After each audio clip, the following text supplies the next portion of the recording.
Good morning, everyone, and welcome to this meeting of the Licensing Committee. I would first of all just like the officer to deal with housekeeping, and then I'll follow on with introductions. Bill, please. Thank you, Chairman. Please note that this meeting of the Licensing Committee is being recorded by the Council for live broadcast and will be published on the Council website for a minimum of 6 months. In order to ensure the meeting is managed efficiently, please could everyone present follow these ground rules for speaking. Only speak when invited to by the Chairman. State your name before you speak if you have not been introduced by name. Some people may need to dial into the meeting and will therefore not have the benefit of the visual. Mute your microphone when you are not talking.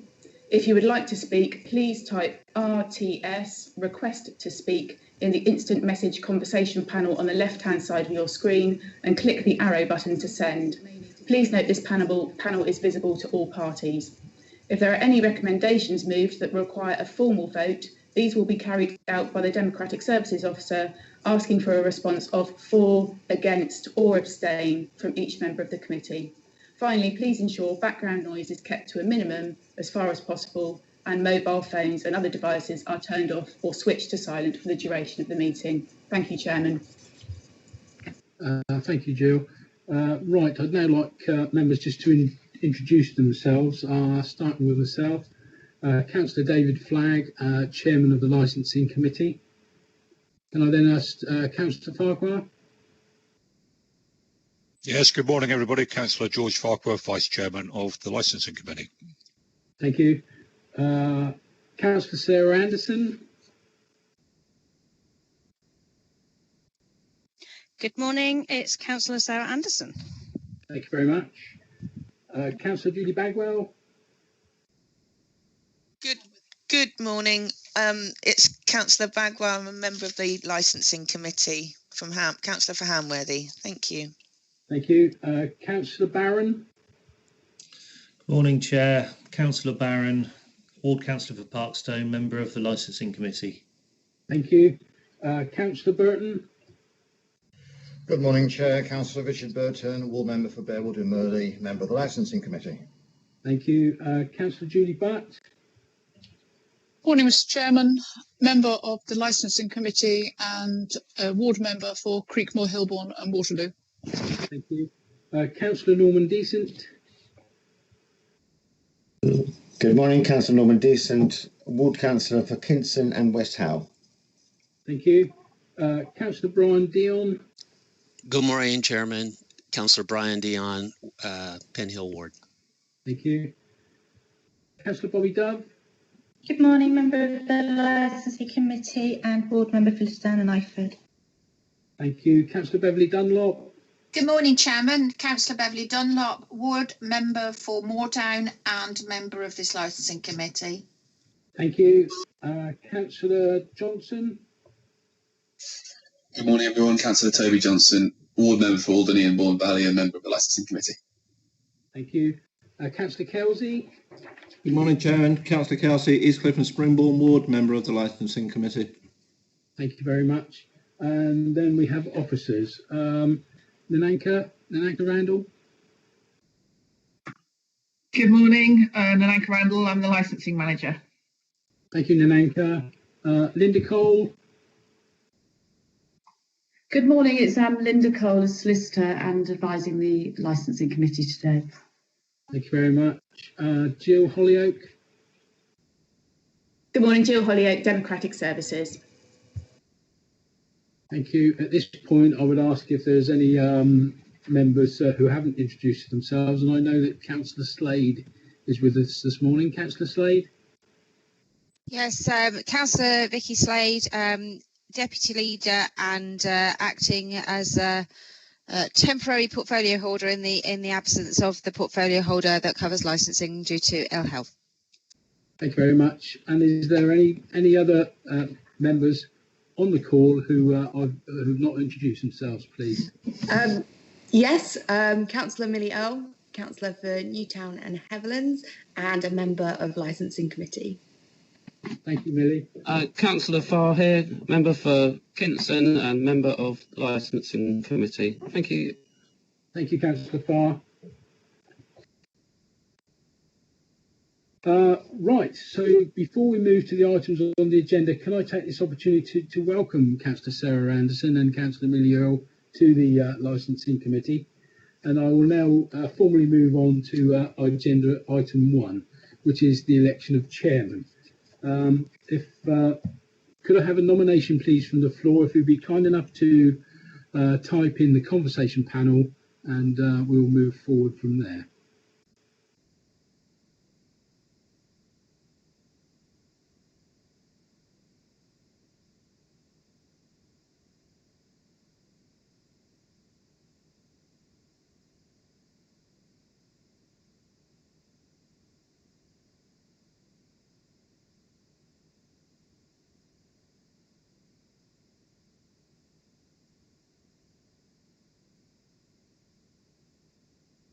Okay, members, so it looks as though we have a proposal from Councillor Kelsey for Councillor Julie Butt for chairman, which has been seconded by Julie Bagwell.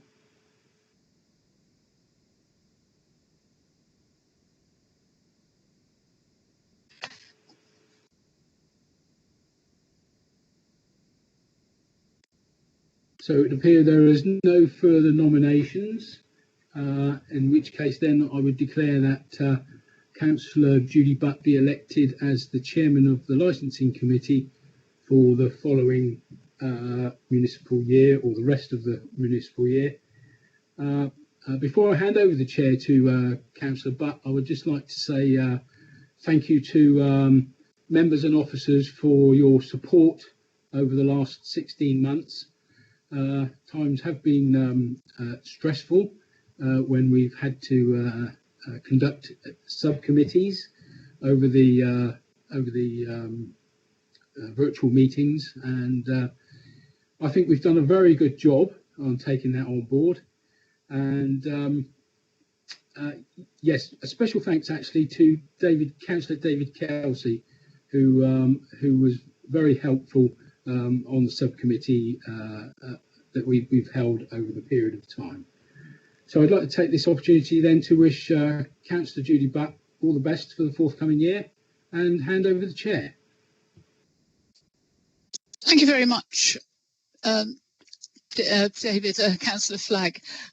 Before we carry on, we need to change the chat so that I have access with regard to chair.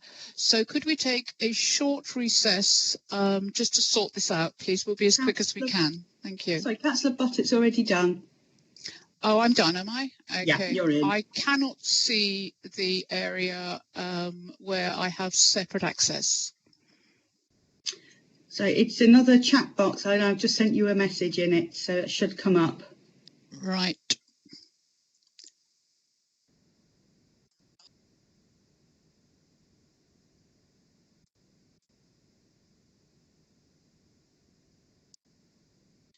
Chair, just while you're sorting that out, may I say a few words, please? Yes, of course you may, David. I'm afraid I'm having difficulty here. Please go ahead. Yeah, no, thank you. I'd just like to say a personal thanks to Councillor David Flagg. I think he's been an excellent chairman over the year. I've worked with him rather a lot on subcommittees and things, and we've communicated really well. And he took on the role very, very well, and I was really pleased to work with him. So thank you very much, David. I appreciate it, and I appreciate the help you gave me as well. Okay, thank you for that, Dave. Councillor Kelsey, I'm not going to delay further. I don't have a separate chair chat box, but there aren't any secrets. So if anything goes horribly wrong, we will try and put wording so it's not too alarmist. So can I now carry on, please, with regard to any nominations for the election of vice chairman? And if you could put it in the box, then we can all see the nominees. Thank you.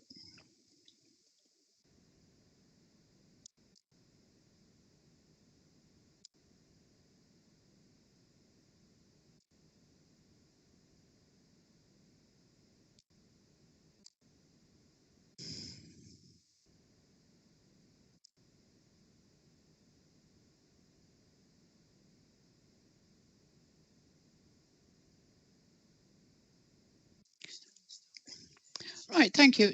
We have a proposer, it's myself, for Councillor Ms Julie Bagwell, and we have a seconder who is Councillor Bobby Dove. So do we have any other nominations, please?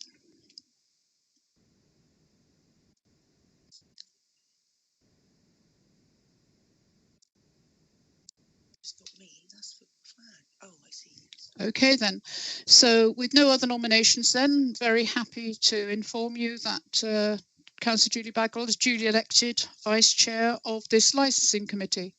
So before we carry on, I would also like to pay homage and thanks to both our Chair, who is standing down, and our Vice Chair, Councillor George Farquhar. He's quite right, it's been extremely difficult, and not only has he had to wade through many, many subcommittees, but also the changes as to why we're here today, which is the draft licensing policy, which is gathering together 3 unique councils with their various areas to have a one-stop shop policy. So many thanks to all your hard work, and I know you will continue to be very lively and informative members of this committee. So many thanks for that. So moving on then to item 3. Do we have any apologies, please? Thanks, Chairman. No, there are no apologies for this meeting, and therefore there are no substitute members. Thank you very much. This is a matter of formality, so one has to go through it for those listening in the public domain. Substitute members, are there any substitute members today, please? No, Chairman, there are no substitute members today. Thank you very much. Now, if you ref the flow chart, which is page 2 of the agenda, you will see the reference and requirements with regard to declarations of interest. Do we have any declarations of interest?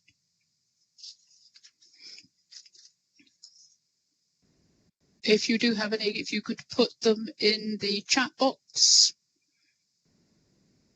Okay, then, I think I've allowed enough time there. So we have no declarations of interest for reference to the clerk, please.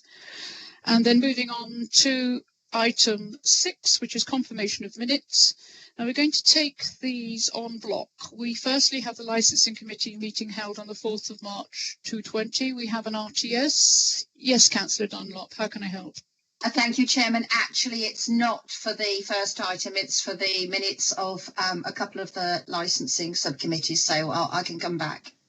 Yes, of course. I'll let you in there. Yes, sorry, my preamble was a little long. So going back to item 6, we first have the Licensing Committee meeting of the 4th of March 2020. It would seem that we are going to have some points raised with regards to licensing subcommittees. So may I first take the agreement with regard to licensing committee meeting held on the 4th of March, that that's a true and accurate record, and if there are any issues that need to be raised. If there are, please put RTS in the chat box.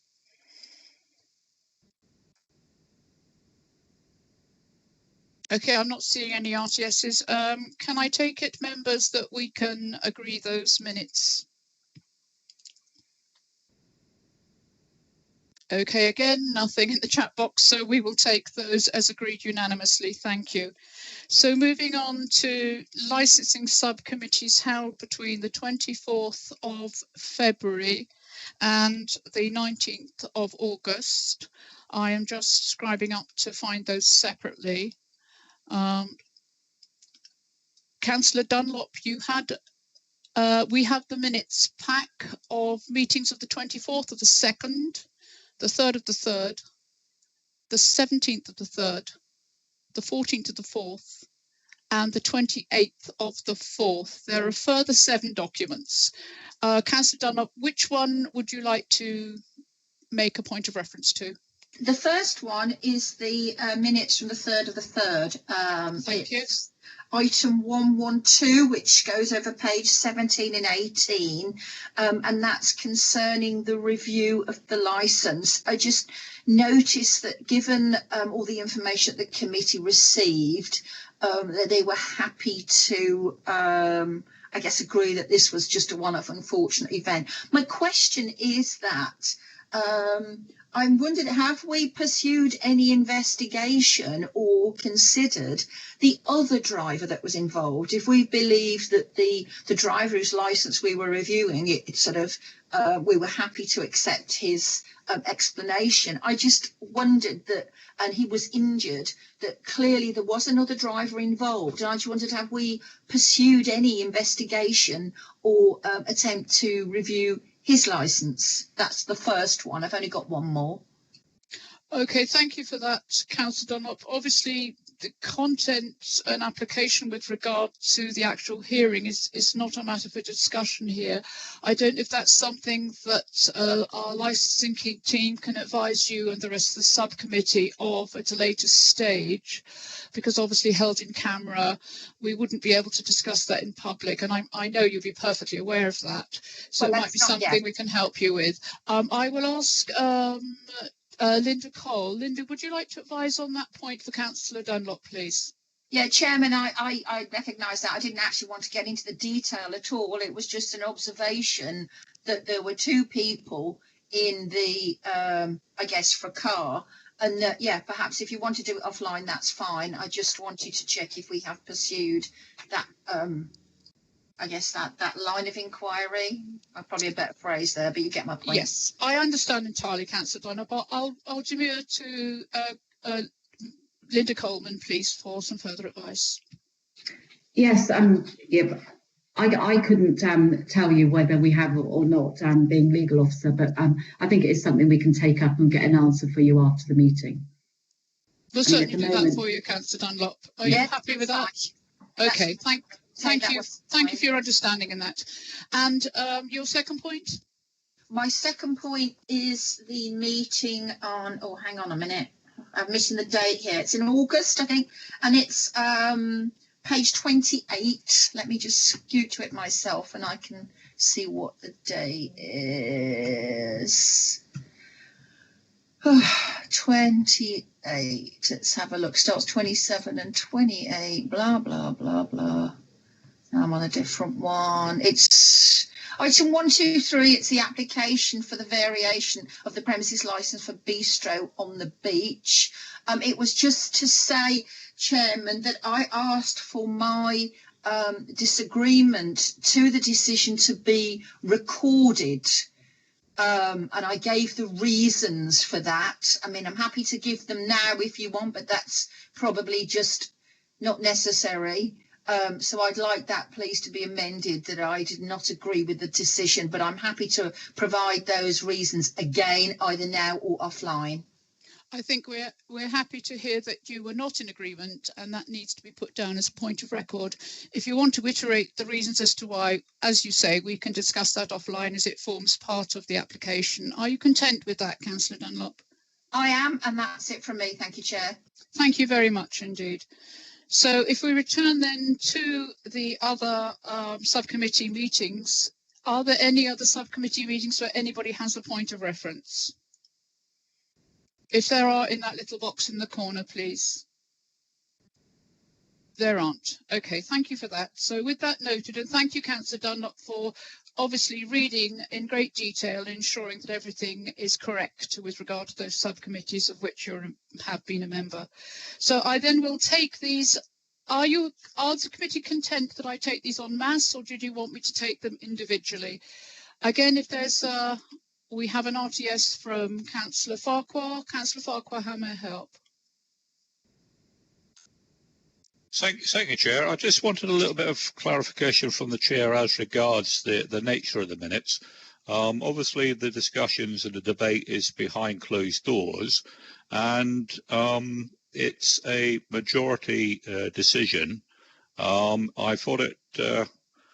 I just wanted to understand: can a councillor actually record on record that they agreed or disagreed with the debate and the decision by majority of the subcommittee? It might be just a technical question, but to my understanding, that's a debate which is conducted behind closed doors, and there is a majority decision. That's how it continues to be. Something which is a majority decision and is not revealed to the public. That sounds very plausible. I will demur to our legal advisor with regard to an answer in that regard. Thank you. Thank you, Councillor Farquhar.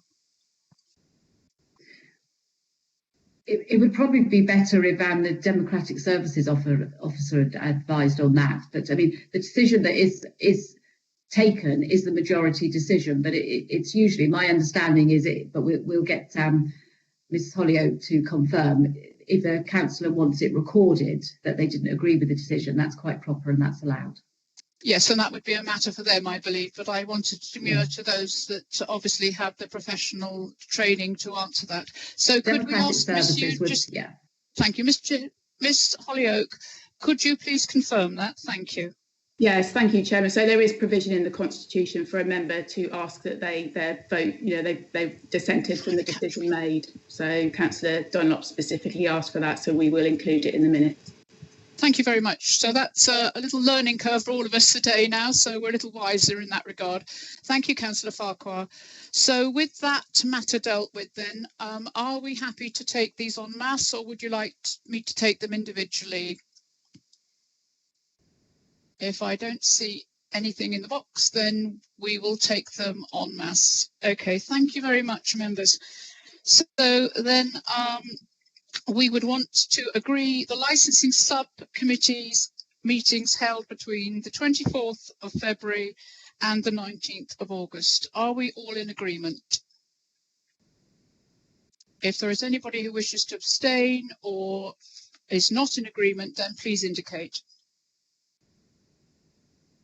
Okay, thank you very much, members. They are all agreed. And thank you for all the hard work. I know that they take an awful lot of time of members and officers alike doing the duty of the licensing committee. Thank you very much.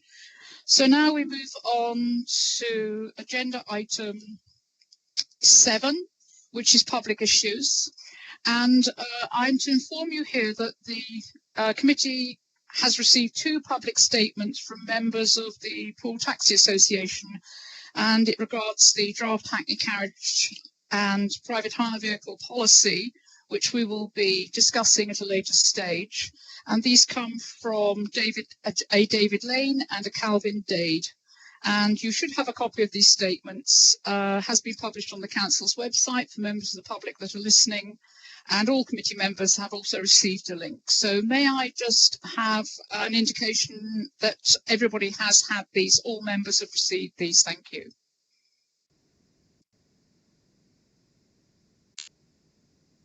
I have Councillor Anderson. Thank you, Councillor Anderson. I think it's a case of a double negative. If you haven't received them, let me know, rather than everybody letting that you have. Sorry. Thank you, members. I think we all have, right. So the committee will take account of these statements when considering the Hackney carriage and private hire vehicle policy a little later on. So moving on then to item 8, which is the substantive of this meeting. We are to now the review of statement of licensing policy. I'm going to ask Nananka Randall, who is our licensing manager, to present the report and give us an understanding of what we have before us and what is required of us. So I will hand to you, Nananka. Thank you very much. Thank you very much, Councillor Butt. So the matter before us is the statement of licensing policy for BCP Council. As you're aware, when BCP Council was formed almost 2 years ago now, we had 2 years to create new policies to replace the policies that sat below the 3 legacy authorities. And under the Licensing Act 2003, we also have a duty to have a statement of licensing policy for the licensing committee to use when making decisions, and to help applicants to include the relevant information in their applications for licenses and for variations. So it's a really good sort of form of guideline for people when they're seeking an application or a review. It's something to refer to. So we, the draft statement of licensing policy was put to the committee in December 2019, which seems a long time ago now, actually. And members at that time agreed for the draft to go out to full public consultation. and a 12-week consultation started in January this year. And from that consultation, we had quite a few comments back, which are in Appendix 2 in the first section. And you'll see in that what we did was we noted in that quite a few comments, which formed version 6 of our policy. And because of COVID and we had quite a bit of time, we then allowed a second consultation period for 6 weeks to capture some further comments, because there were quite a lot of changes proposed under the first consultation. So that consultation took place in May. So I'm sorry, when I reread my report, it probably seems a little bit confusing. So version 6 was consulted on. So what I've done is I've provided you with version 7 in the report, which is version 6, but it's got the added comments or amendments as proposed in the Appendix 2 under the officer comments. So where it sort of said agreed or words were tweaked because, you know, it made sense for following the consultation, that's sort of been added, and then it's indicative in Appendix 2 where, you know, members might want to have full consultation. So that's where we are, really. Okay, thank you, Nananka. Could I just ask you that you actually reiterate what you've just said, because that is quite complex. We understand why, but we just need to know exactly what it is that you would be expecting us to look at, and as to how we've got to this reference. If you could just repeat what you've said. Thank you. We do have some new members who aren't quite used to the process and applications of how things are done in the committee, so it will help them. Thank you. Yes, so version 6 of the draft policy had amendments as per what was suggested in the first round of consultation, and because it was quite significant consultation comments, a lot of which came from our legal officer Linda Cole, who had been absent at the time of the first consultation wave. It was agreed with the chair and the vice chair and members of the committee that we would do a further consultation for 6 weeks, and those comments that came back that are just sort of tweaking and amending the policy have been added into the version 7 that is attached to this report, and which is the public document attached to this committee today. But there are other comments that are up for consultation and discussion as we go through all of the consultation responses for wave 2, which is what I would suggest we do, because that was the second more substantive wave of consultation comments that we received, basically. Okay, I hope that everybody's now clear with that. So unless anyone indicates otherwise, I'm hoping the committee is in agreement with the actions taken by the officers with regard to the responses in Appendix 2. We must now consider these responses, and they are voluminous, which have been highlighted as for discussion, and we need to decide whether to include or exclude them and provide reasons for its decision in each case. So I'll again ask Nananka to take us through now point by point with regard to points of technicality or points of interest for discussion. Thank you. And this is Appendix 2, Nananka. Yes, thank you. I'm just frantically scrolling down. Excuse me, Chair. Sorry, I understand that it's a little bit difficult. I have put an RTS in the. Yes, I'll get to you in a moment, Councillor Farquhar. Thank you. So if we're all a copy of Appendix 2 consultation responses, we will need that open in front of us. Is everybody happy with that? It's a large document. Appendix 2 has a green line at the top. This is for the newer members who are not quite so au fait with the process. If everybody's happy and everybody has sight of that, then Councillor Farquhar. Thank you, Chair. I think it's. I'd like to propose that the committee offer up a formal thanks to Nananka and her team. I know during COVID, Nananka personally has put a tremendous amount of work into the reports that are before us today, and I think it's while working in isolation, and with a team which is working in isolation. I think it's been a phenomenal workload by Nananka that's gone far above what we would expect of any officer, and I would propose that we note a formal thanks from the committee for the efforts that she's done. Thank you. I'm sure that all committee members would be very happy to support you in that. We do understand the work that goes on behind the scenes, especially during COVID. So if we could ask our scribe, please, to note that. Vote of thanks as proposed by Councillor Farquhar and supported unanimously by all committee members. Thank you very much. Unless, of course, any committee member doesn't wish to do so, and I'll need that in the box, but I doubt I'm going to see that. I think we should just extend it to all members of the licensing department, please, if that's okay. I think yes, indeed. That was wonderful, and I'm sure this has been a joint effort by everyone who's been working under more extraordinary times recently. Indeed, I did give thanks to the whole of the licensing team and my opening statement, so thank you for that reminder, Councillor Dove. That's very helpful indeed. So if we move on then, so we should have Appendix 2 open in front of us. So back to you, Nananka, to take us through this. Thank you. Thank you. And I do have my trusty helper today, Sarah Rogers, online. So what we're going to do is I'm going to go through the consultation document, the feedback, and your comments are going to be captured by Sarah, who will update the document as we go. So just to sort of keep you updated with what's happening our end.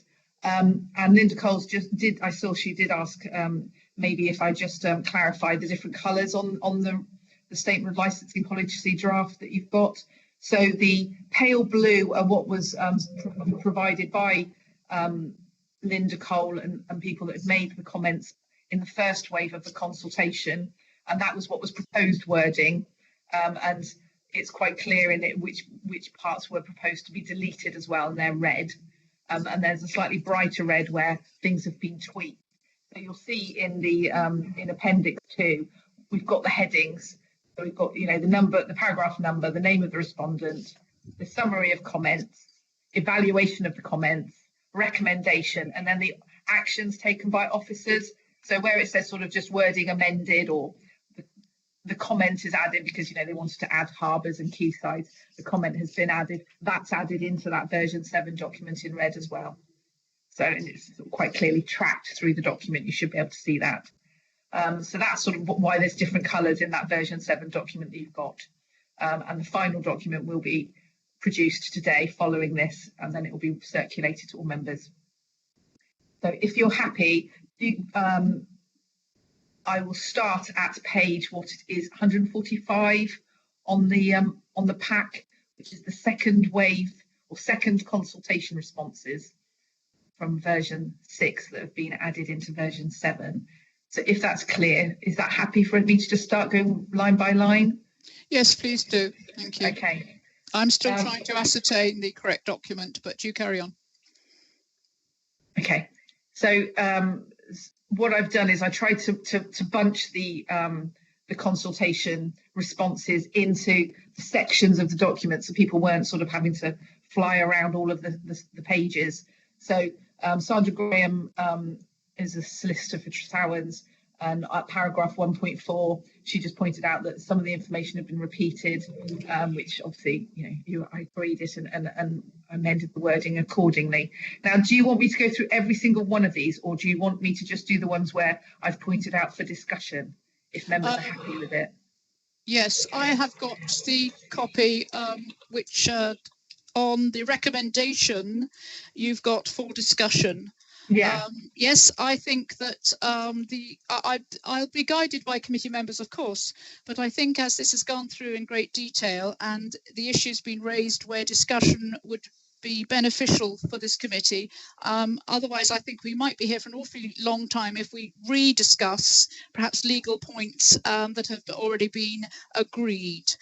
Is everybody happy that we, unless anybody wants to raise any specific point, that we look at every issue which has got under the recommendation for discussion?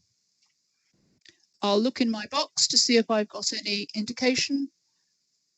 As we go through, if there is something which people do have an interest or comes to light, please feel free to point Nananka in the right direction. I printed mine out in black and white, which hasn't helped it terribly. I can't find it on my system, regrettably, a few computer problems, but I can see where the discussion line is. So are we happy? We are, thank you. Okay, thank you, Nananka, if you'd like to continue. Okay then, fine, thank you very much. So the next aspect for discussion will be Roger Brewer, Upton Country Park, discussed paragraph 6.6, and he's put that larger events are required to apply for their own premises licence. Past examples have included Starlight Dance in the Park, which is hosted. The comments that he's made are relevant to Upton House, and section 6.6 applies to BCP Council in its entirety area, not just a specific area. So I don't think there's a need to amend it, but it's down to members whether they feel that we should be giving some steer to whether events should have their own licence or they should be a licence under BCP. Thank you, Nananka. So we have a blanket licence which allows for all the aspects within the Licensing Act that are applicable to this particular venue, but it seems that it's being asked for individual licences. What are people's thoughts? We already have provision. Is it deemed necessary to have separate specific areas licensed in this way? Thank you. Councillor Kelsey, thank you. Yeah, good. Thanks, Chairman. I don't think that's necessary. The licence is already there. It's been in place. It's worked satisfactorily for as long as I can remember. Any individual event goes in, has to put their own recommendations for health, safety and everything else. If we as an authority weren't happy with that, we wouldn't be going ahead with renting them the space or taking on the event in the first place. So I think that's far too onerous on individual people, and it's not fair on the licensing department, who would then have to go through extra work that is totally unnecessary. Thank you very much, Councillor Kelsey. Are there any other comments? I would be in a complete agreement with that, and it would seem that the rest of the committee are too, Councillor Kelsey. Thank you very much for raising those issues so clearly. So I think, Nananka, we have an answer to that, that stays as is. Are we happy with that? Thank you very much. So we are indeed. Okay. So moving on then to the next item, I'll ask you to take us through it. Thank you. Okay. So again, Trethowens, Sandra Graham at 7.3, she's saying that it's effectively a repetition of a statement at 1.2. And I would agree, yes, it is a repetition. It basically is restating the duration of this policy. I can't see that it's a problem. You know, it's just relevant to more than one section that we reiterate to anyone reading it that this is a 5-year policy. Is whether members want that removed or not. Okay, it may be in some instances where repetition can also give clarity. So unless it is putting the document to such nonsense that it's not understood, it may be that this could be left, because sometimes things are repeated can give clarity, but I will be guided by committee. Councillor Kelsey, oh, you agree. Thank you so much. I think that this just gives clarity. It's not as if it's appearing on each page. So I think if people are happy, thank you, Councillor Flagg. Are the committee happy that this we leave this as is? If you are not happy, indicate, please. Thank you very much, committee members. So we can leave that and not to amend it again, if that's okay. Brilliant, thank Ms. you. Randall, thank you. Thank okay, you. So moving on then to the next item, which is on the same page. Yes, again, Sandra Graham has been very thorough in her review of the policy document. So she's saying that the wording of 8.3 and 8.4, in her opinion, feels that it should be combined with 8.7. So is similar in order to be succinct. So it's quite similar comments, and she feels that they should all be together. Okay, again, I can't see that the not being together causes confusion. I think we can look on the other side of the coin here. But again, I'll be guided by committee.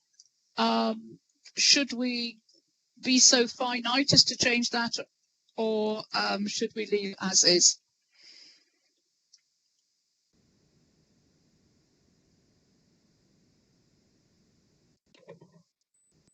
Okay, thank you, Councillor Kelsey. Okay, well, I don't have any disagreement to that. Again, I think it's very grateful to Sandra Grateful for her thoroughness, but I think we can leave that as not amended. Are committee so happy? If you are not happy, indicate. If you are happy, that's wonderful. Okay, thank you, Nananka. We have agreement with that. So that's Okay. another do not amend. Thank you. A similar comment again here for 8.8. She's saying that it's a repeat of 1.4. It actually repeats the objectives of the policy. And again, I think it's quite helpful that it is repeated as a message throughout the document. Again, it's for discussion by members.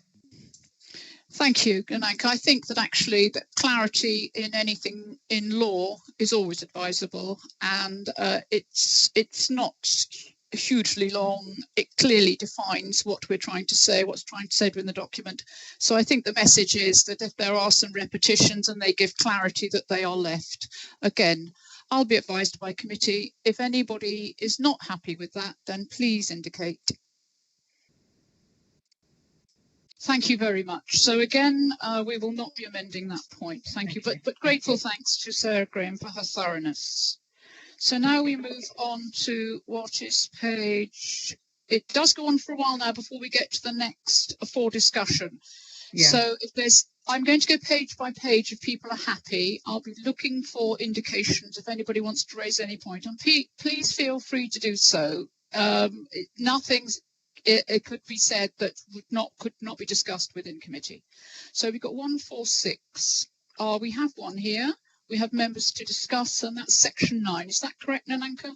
That is, yes. Section 9, you'll see there's quite a lot of comments have been made about section 9, and that was significantly changed following the first wave of consultation and discussion with Linda Cole. And most of that was to remove the references to the previous Bournemouth Council cumulative impact areas, which were in the town centre, Charminster and Boscombe.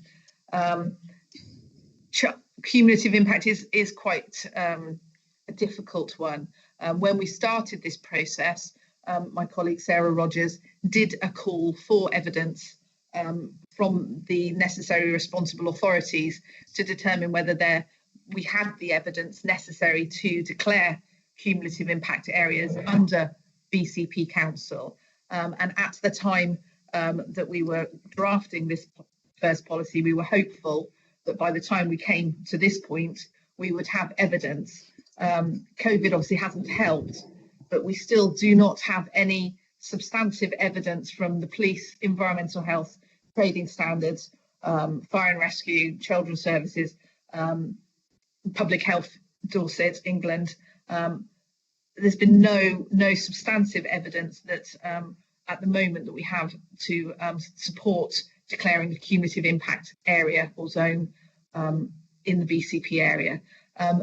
So the draft was amended to reflect that. So you've got the information about what a cumulative impact area is, how we would declare it, and what we would do. Interestingly, cumulative impact areas are assessed on a 3-year basis rather than a 5-year basis that this policy would be assessed on. So actually a cumulative impact area policy, which is what we'd have to do, is actually a slightly separate document that would sit below this. And I think that what we would say at this point is that is something that can be revisited at any time should the evidence start to mount up. And I know, the police and antisocial behaviour are looking at particular areas at the moment. So at a future date, we may well look at declaring cumulative impact areas, which we can do under this policy, but there's not anything at the moment to allow us to do that at this time. So that's what the comments have been. And you can see, Inspector Matt Baxter's made some comments, Martin Underhill has made comments, Sandra Graham. So, you know, there's quite a few comments on there, but at the moment it's evidence-based, which is very specific through the Licensing Act and the associated guidance. We don't have that information to date. Thank you very much, that's Nanka. Yes, that's fully understood. I have an indication for Councillor Vicky Slade to speak, who I understand is proxy for Lewis Allison because he's unwell. I'd just like to ask, and as not being a member of this committee, Councillor Slade, I feel that I need to ask committee members if people are content that you address the committee, because it is just usually members of this committee members who'd be able to speak. So if it's a point of comment, then very happy to hear what you have to say, but proposals, etc., lie with the members of the committee. So if they were to be made, we wouldn't be able to be mindful of them. So members, are we content that we hear from Councillor Vicky Slade? Again, if you're not content, please indicate. No, it's lovely.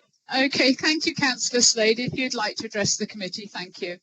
Thank you. I just wanted to offer some reassurance around the community impact area piece, because I'm sure that people will be concerned about what's been going on in the last few months. Simply to say that the agreement at Cabinet last week around an area-wide PSPO might enable us to have the evidence for places like Ashley Cross Green, where some of conversations around this have happened, and I just thought it might be worth you as chair looking to perhaps, you know, look to bring back something 6 or 12 months down the line once we've progressed that BCP wide PSPO, to see whether evidence have been recorded around that need, because it is something which in my capacity as de facto portfolio holder over the last few weeks we have been looking at in relation to Ashley Cross Green, but the failure of having any evidence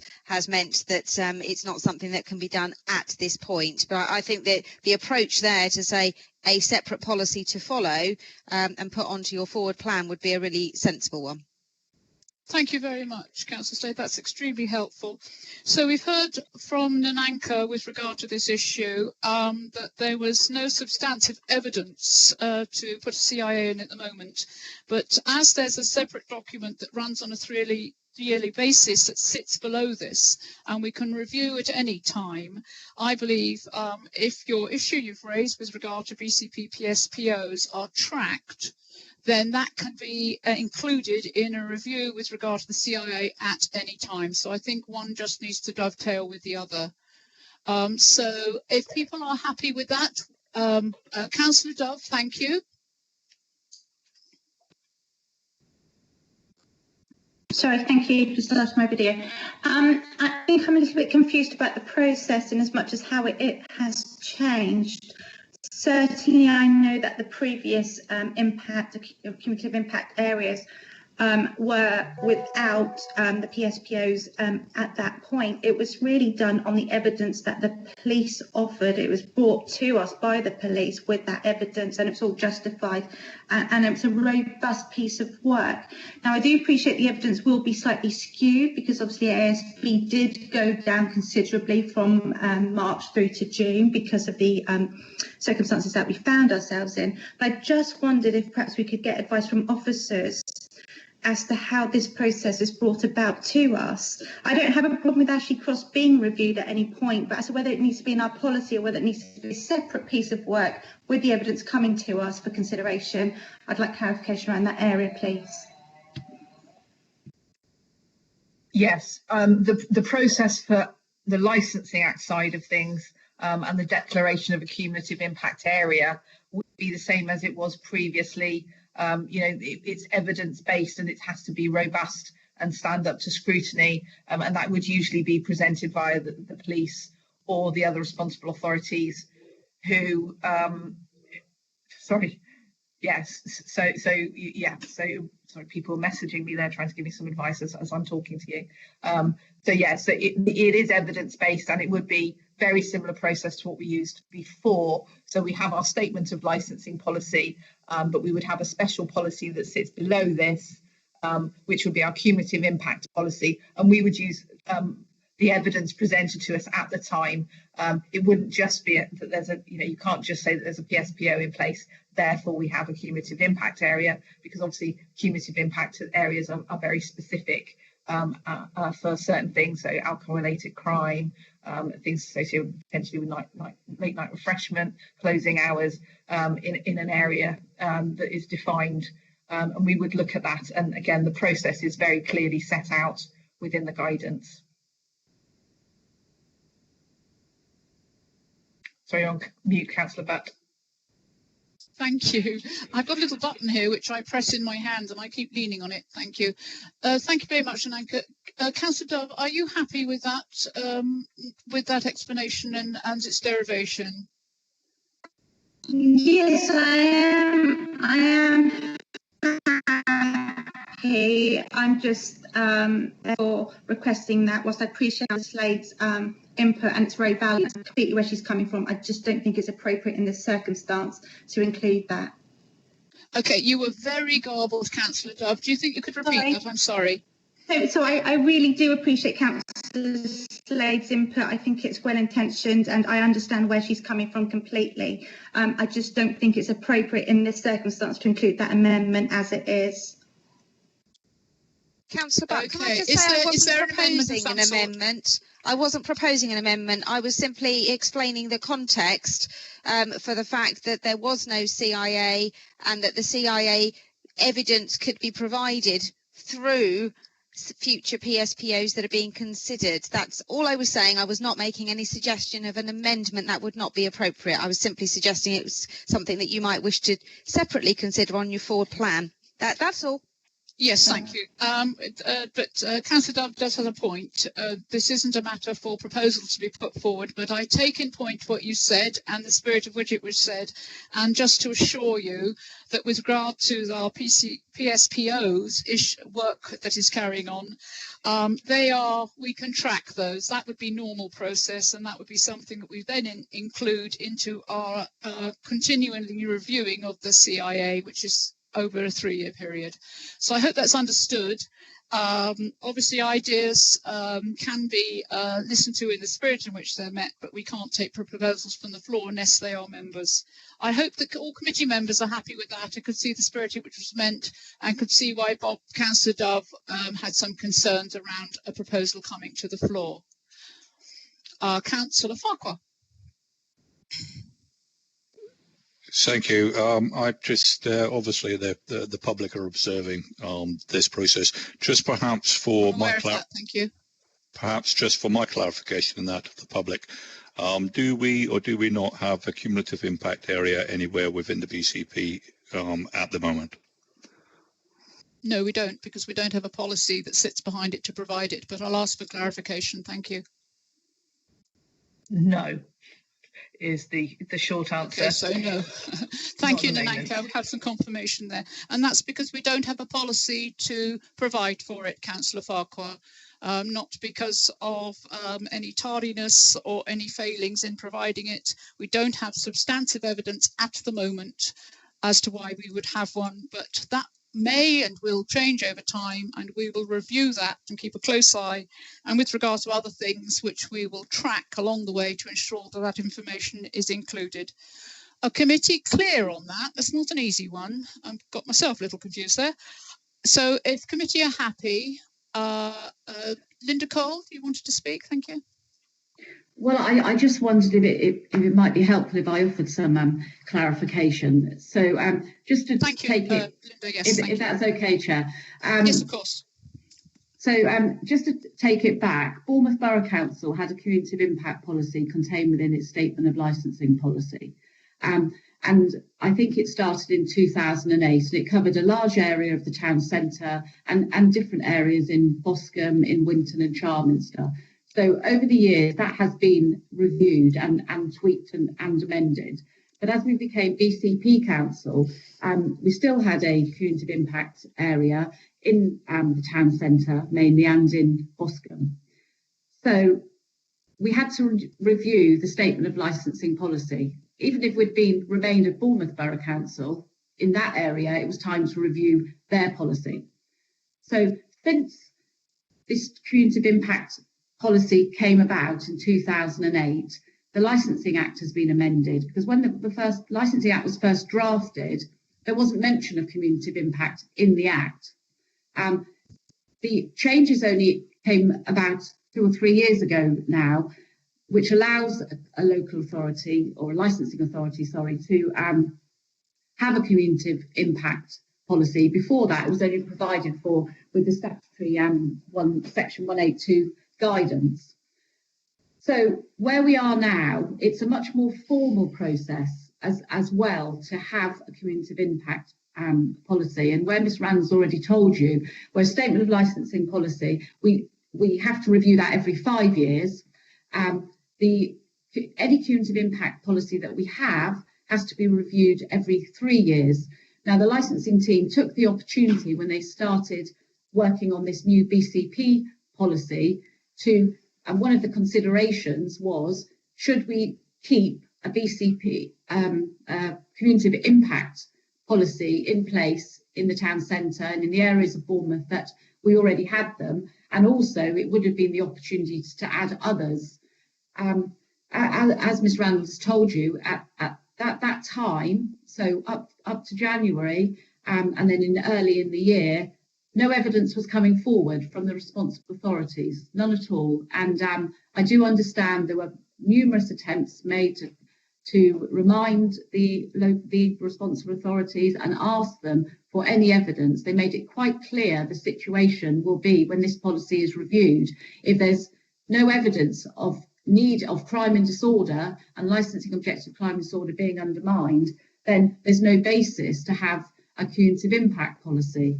So where we are now is the policy will be amended. This statement of licensing policy will be amended based on the evidence we've got. But as Ms Rand's already said, at any time we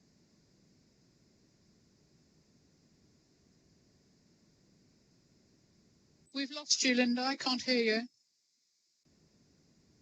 Is anybody else? She's frozen. You've just lost her, yeah. Linda's frozen. I'll just give her a moment to come back, but I think what she's already advised us is fairly clear. There was one, and it was localised to Bournemouth.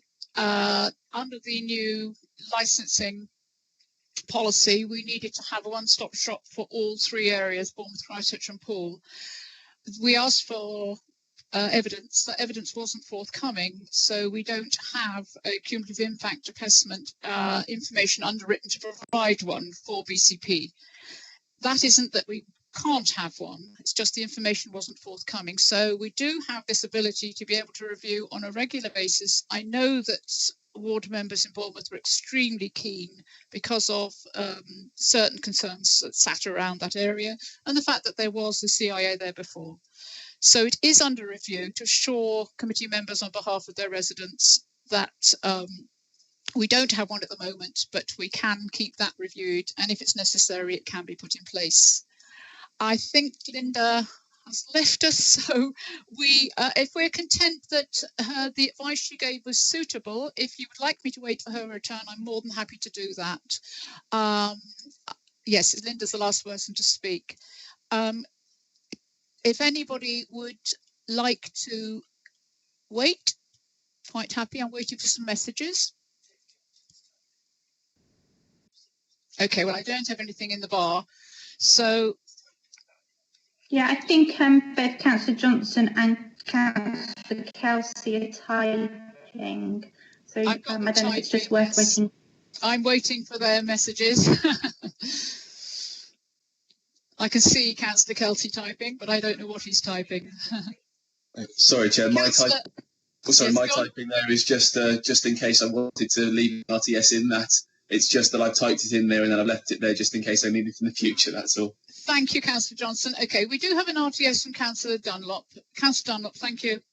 Oh, thank you, Chair. I think we might have reached the conclusion. I think that we need to move on, really. I think we're all aware that this is evidence-based. We can't make any assumptions or presumptions about what's happened in the past. It's been clearly identified. We're bringing 3 areas together. So we're all starting with, I guess, a blank sheet of paper to a degree. We can bring in the best of what we know, but we can't kind of make stuff up in advance. So coming fun, I think we're all kind of on the same page. Thank you. Thank you, Councillor Dunlop. I think that's rounded that up quite nicely. Now Linda's back with us. I'll take an RTS from David, and then I'll just ask Linda to wrap up and finish off what she was saying, and then hopefully we can have an answer to this and we'll move on. Thank you, Councillor Kelsey. Thank you, Chairman. It was a lot easier to talk than it is to type all what I was going to say. What I was going to say, the idea of today is that we go through and we raise points of concern about this document. I don't think there's any need for us to stop and go deep into every single article. Members have had this paper in front of them now for over 2 weeks, and it's a point for them to raise their concerns on any individual points. I think Nananka's doing a great job in running through this and just picking out the points that really do need to be clarified. As you said earlier, Chairman, we could be here till I'm 61 if we carry on at the rate we're going.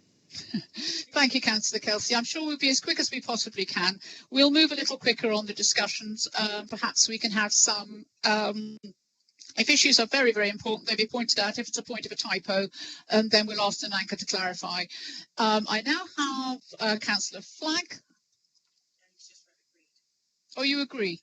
Councillor Dunlop, thank you. And Councillor Flagg, please. Oh, you agree as well. Right, okay. I should read what you say, really, shouldn't I? Okay, Linda, can we have a really quick summary? If you agree with the committee members' thoughts on that, I'd be very happy to hear that. Thank you. Yeah, yes, of course. And I apologise. I don't know what happened there, crashed out. My only issue is what you're doing today is you're removing the cumulative impact area that was in Bournemouth from the draft. So that's what's going to be deleted. So you've got, and it was really, I was trying to give you information to explain that's why you are being asked to remove that. I mean, my advice is it's appropriate to remove it because of the lack of evidence, but the reassurance is it can be put back in at any time, and we go through the proper legal process to do that. And to pick up on what Councillor Slade's comments, there is a process now for discussing whether we should have a PSPO within BCP area, and it may be that some of the evidence will be similar, but it won't be all of it. But yes, I mean it is all talking about antisocial behaviour, and I'm sure some of the evidence may be appropriate and be useful to use, but I think it's just a matter that it can be rectified and added back in if it's deemed it's appropriate at that time.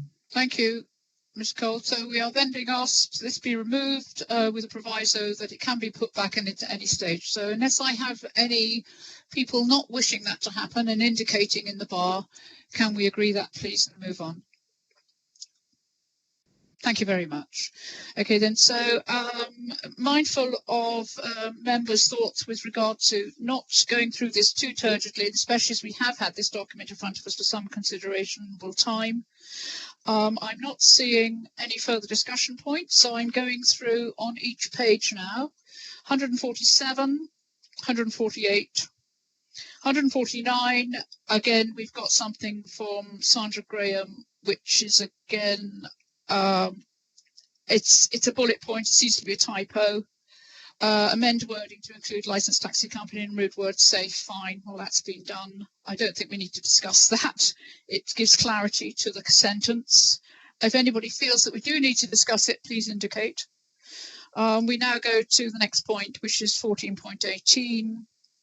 Nananka, is there anything you'd like to draw reference there with any importance, or can we move on? No, I don't think there is. I was just having a quick look. Yeah, I mean, I think I've put there after 2300, consideration should be given to the impact of patrons using outside areas. The licensing authority will normally expect the public to use the external areas in the licensee's control, or additional controls of patrons are put in place. So I think, I mean, it doesn't really need too much more on that one. It's no, just that sits within the Act anyway, so yeah. That's fine. Okay, if anybody's not content, then please indicate. We move on. We've got another point on 150, which is against Sandra Graham, the thoroughness. Does some council area in the first sentence refer to some areas within BCP Council generally geographically across the county? some council area. Could we have clarification on that? I'm just trying to find. You've lost It's me. page 150. Sorry, Yeah. page 150, and we are at 19.1. The generic term council area, but we get the answer is generic for the county. So we've had that answered. So we don't really need to discuss that because you've answered it. I think this wording can be removed from the paragraph, so that's what we would see. Yeah.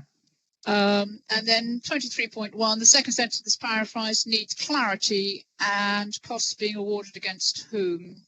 So we might need a little more information on that, as there's a fiscal element. Yes, and I think we've I suggested that what we would put in. I think I did speak to Linda about that.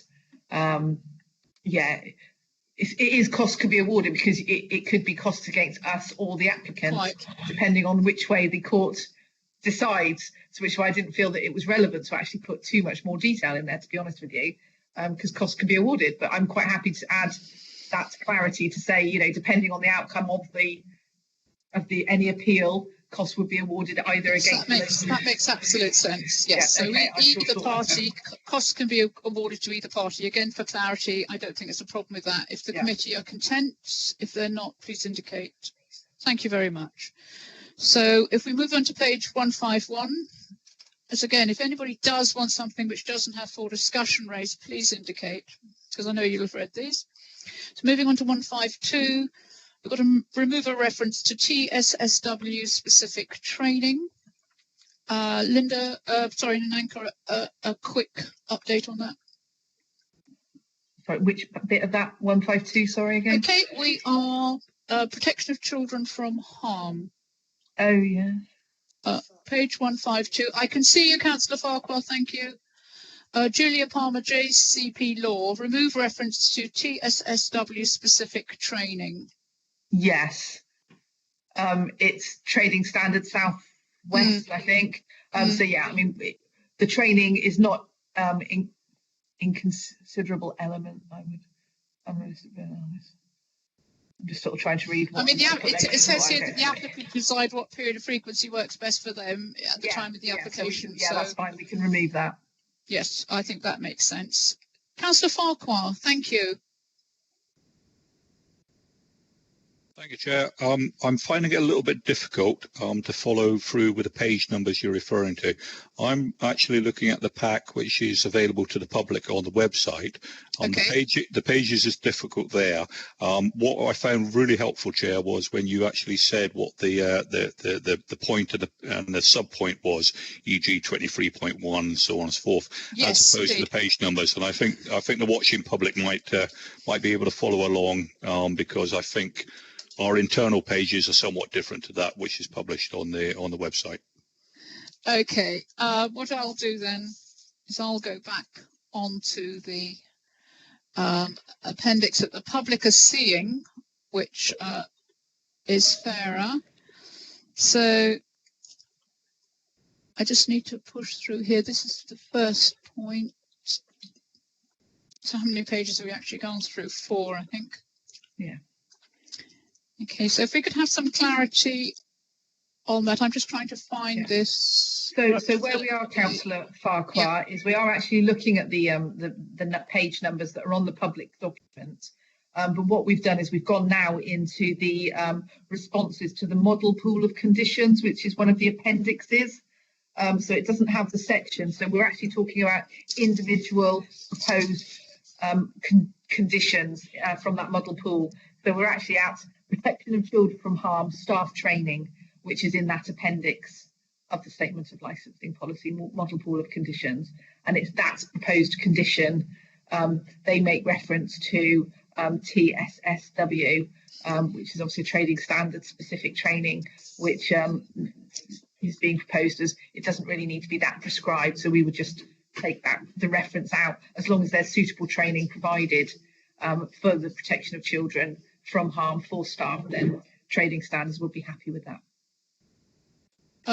Councillor Farquhar, are you happy with that? Councillor Farquhar? You're on silent, Councillor Farquhar. Sorry.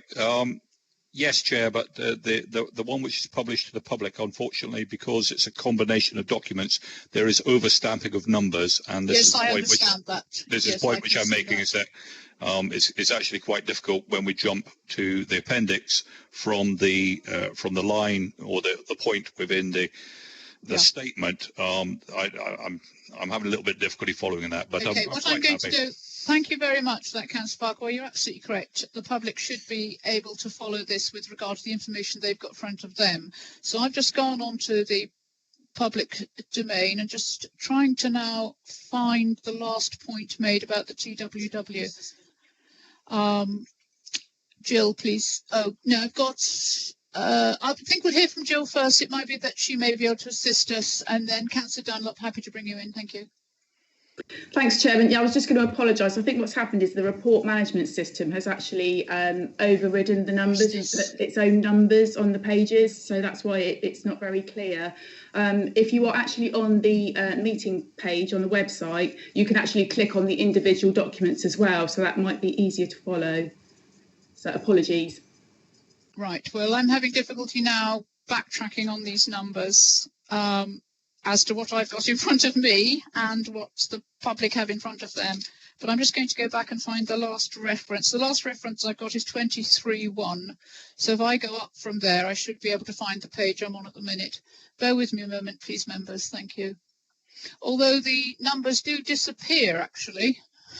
We don't end up with any numbers for reference as in points, Councillor Farquhar, when we get onto page 18 of the public document, where that reference was there before, because we've gone into an appendice. Okay, so if we go back to... Chairman, sorry to butt in. We're currently talking about the appendix.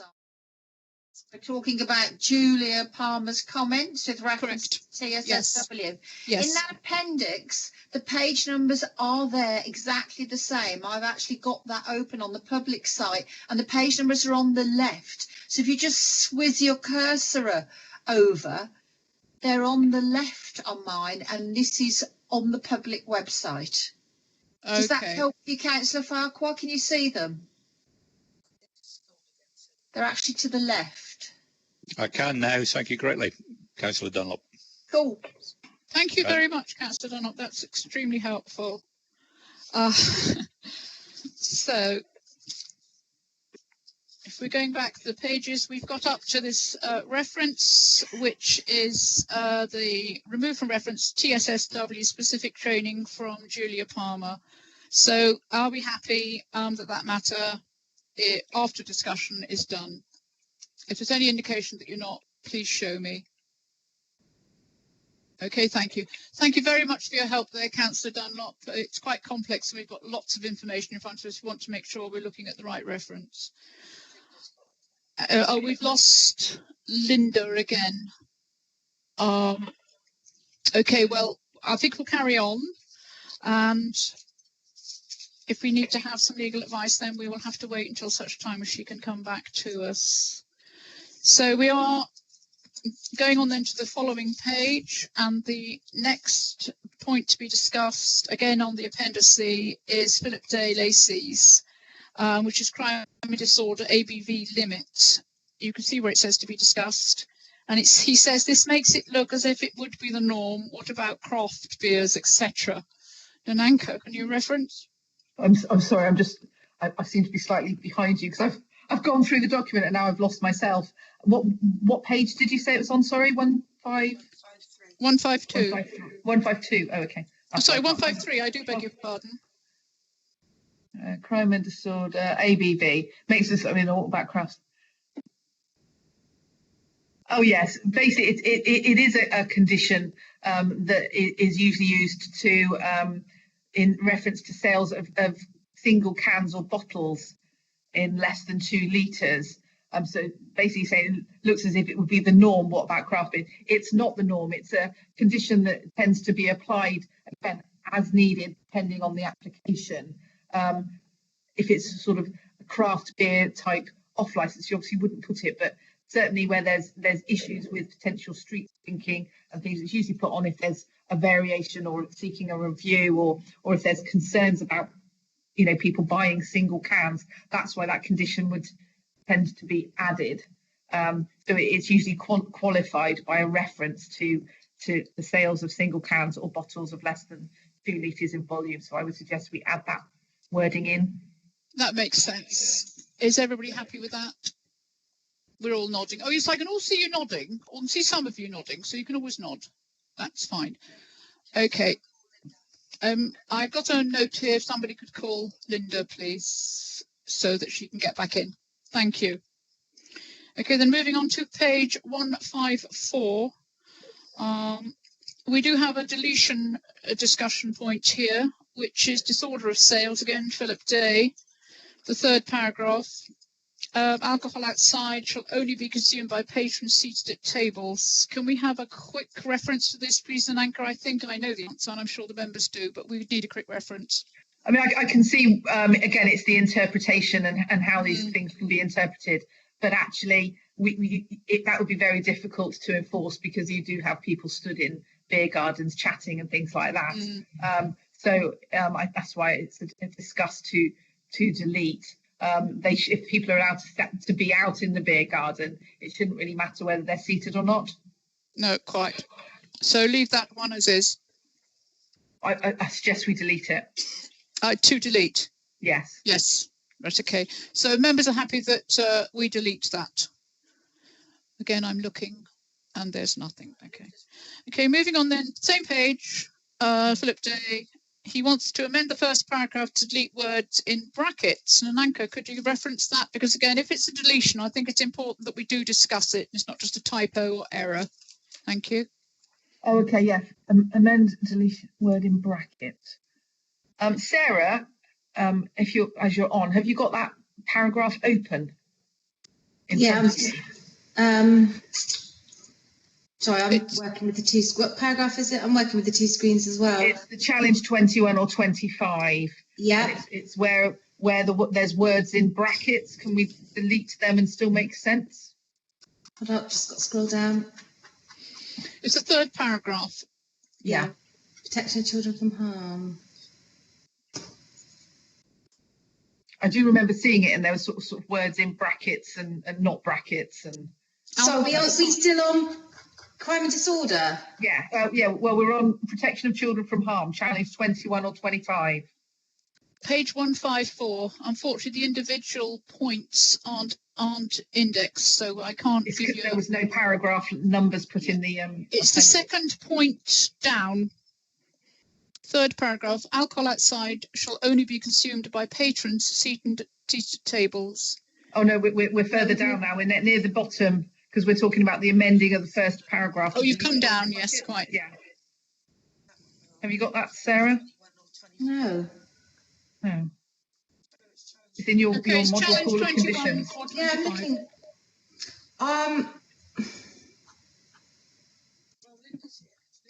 I've got it in the protection of children from harm in the first table.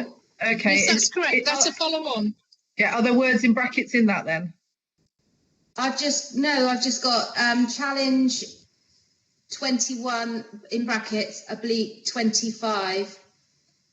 And then, so they can choose which challenge they want. Oh, okay. Okay. Well, I don't really know what Philip's on about then, I'm afraid.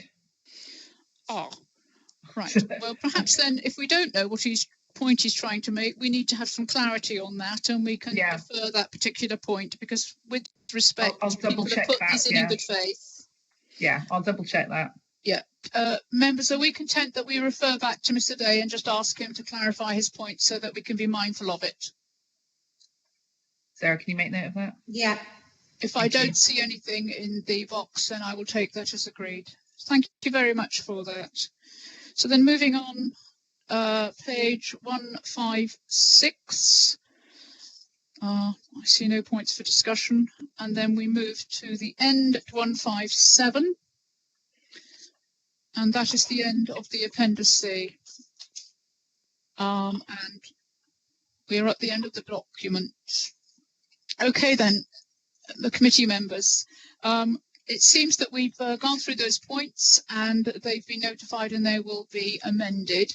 But is there anything outstanding that anybody would like to raise before we move on?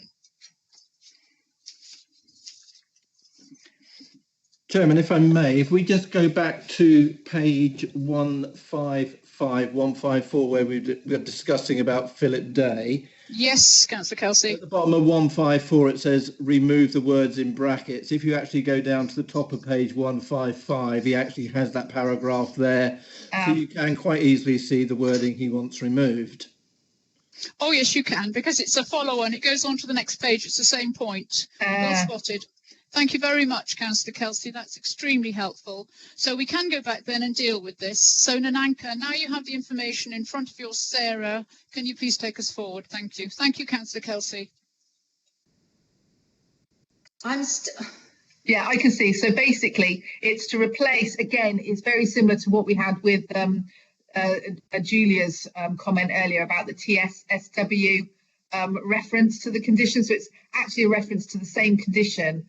Because it says should be trained with regard to the law on restricted sales, and then in brackets, persons who are aged under the age of 18 and or who are intoxicated, and with regard to the terms and conditions of the licence.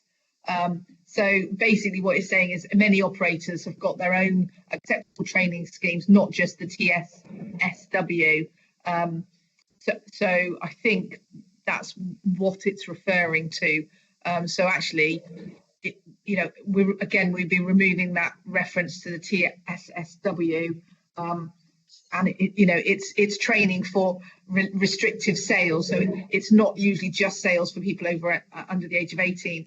There are a lot of other restrictive sales when people are protecting children from harm in these premises. Obviously, our statement of licensing policy is only reflective of the alcohol sales, but we know most of these other premises are selling things like cigarettes, knives, vaping and things like that. So I think that's why he's asking for that to be removed, the two persons who are under the age of 18 and or intoxicated, because actually she'll be trained in reference to the law on restrictive sales as a whole.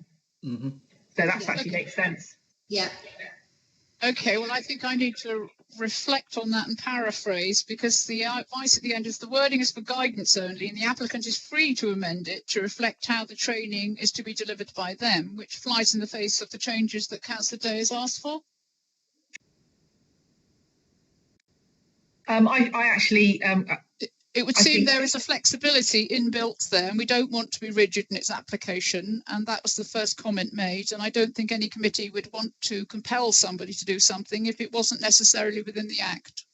Yeah, I mean, I think we amend that condition to remove the TSSW, okay.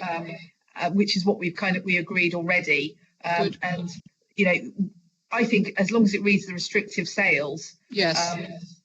That's inclusive of pretty much everything, and alcohol isn't in isolation in most of these premises, and as the licensing authority and licensing committee, we recognise that, don't we? So thank you very much. So we're in agreement that that's removed.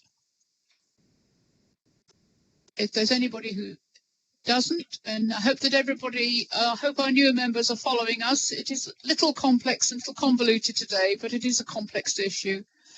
If any new member is finding it difficult, please just indicate and we can always refresh and clarify for you.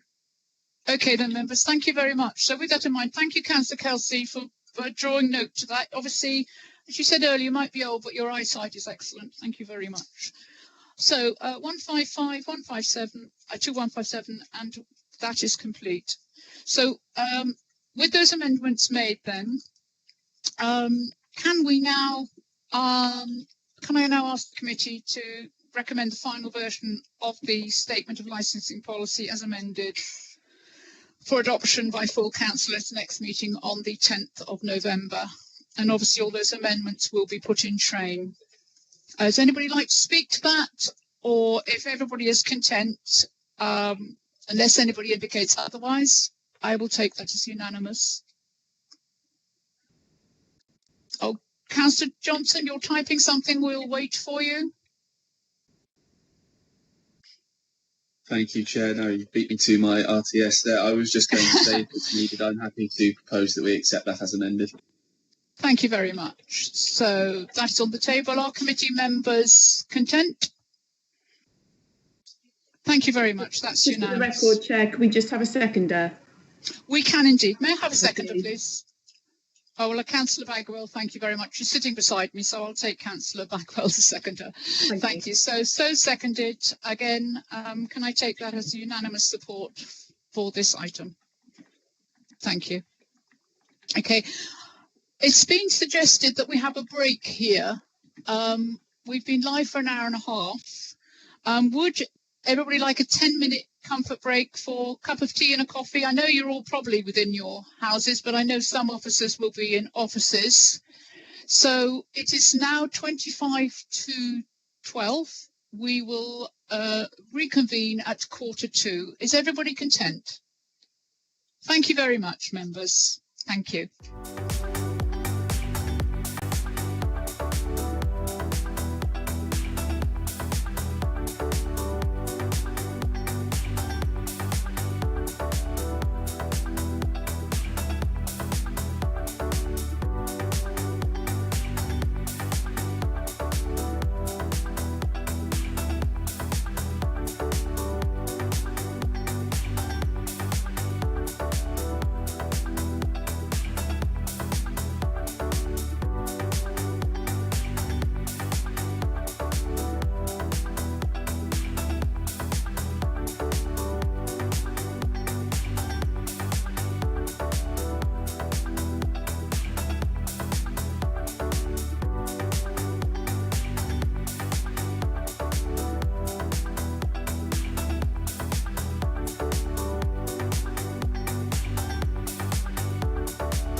Thank you very much. Welcome back, everybody, members of the public who are watching. We'll now carry on with regard to item 9, which is the consideration of draft hackney carriage and private hire policies, of which we have 3. Now, in the second one, we have the papers that we received, the statements from David Lane and Calvin Dade. That's the hackney carriage and private hire vehicle policy. So have those at the ready. So Nananka, I'll hand over to you to present the report. Thank you. Thank you very much, Councillor Butt. So before you, you have 3 draft policies for BCP Council, cover the functions of the private taxi and private hire regulation by the licensing team. There were 3 previous policies under the 3 legacy councils, which have been dissolved. So we're not harmonising or trying to, sort of pull together 3 policies into one. This is a brand new policy for BCP Council, and because they cover such wide areas and there's such a lot of detail in each aspect of the policies, rather than having one document at discussion with members, we've split it into 3 documents. So we've got a policy relating to taxi drivers, taxi and private hire drivers. We've got a policy relating to the vehicles, and we've got a policy that relates to the operators of those. So as we go through it, refer to the guidance that we've used in drafting these policies, and the licensing committee in March decided that we would have workshops, member workshops, and we were lucky enough to have some brilliant members on our workshops, and we've had workshops for each policy, and we've had Councillor Judy Butt, Councillor George Farquhar, Councillor David Flagg, Councillor David Kelsey and Councillor Toby Johnson attending those workshops, and from those workshops we then drafted these policies for discussion.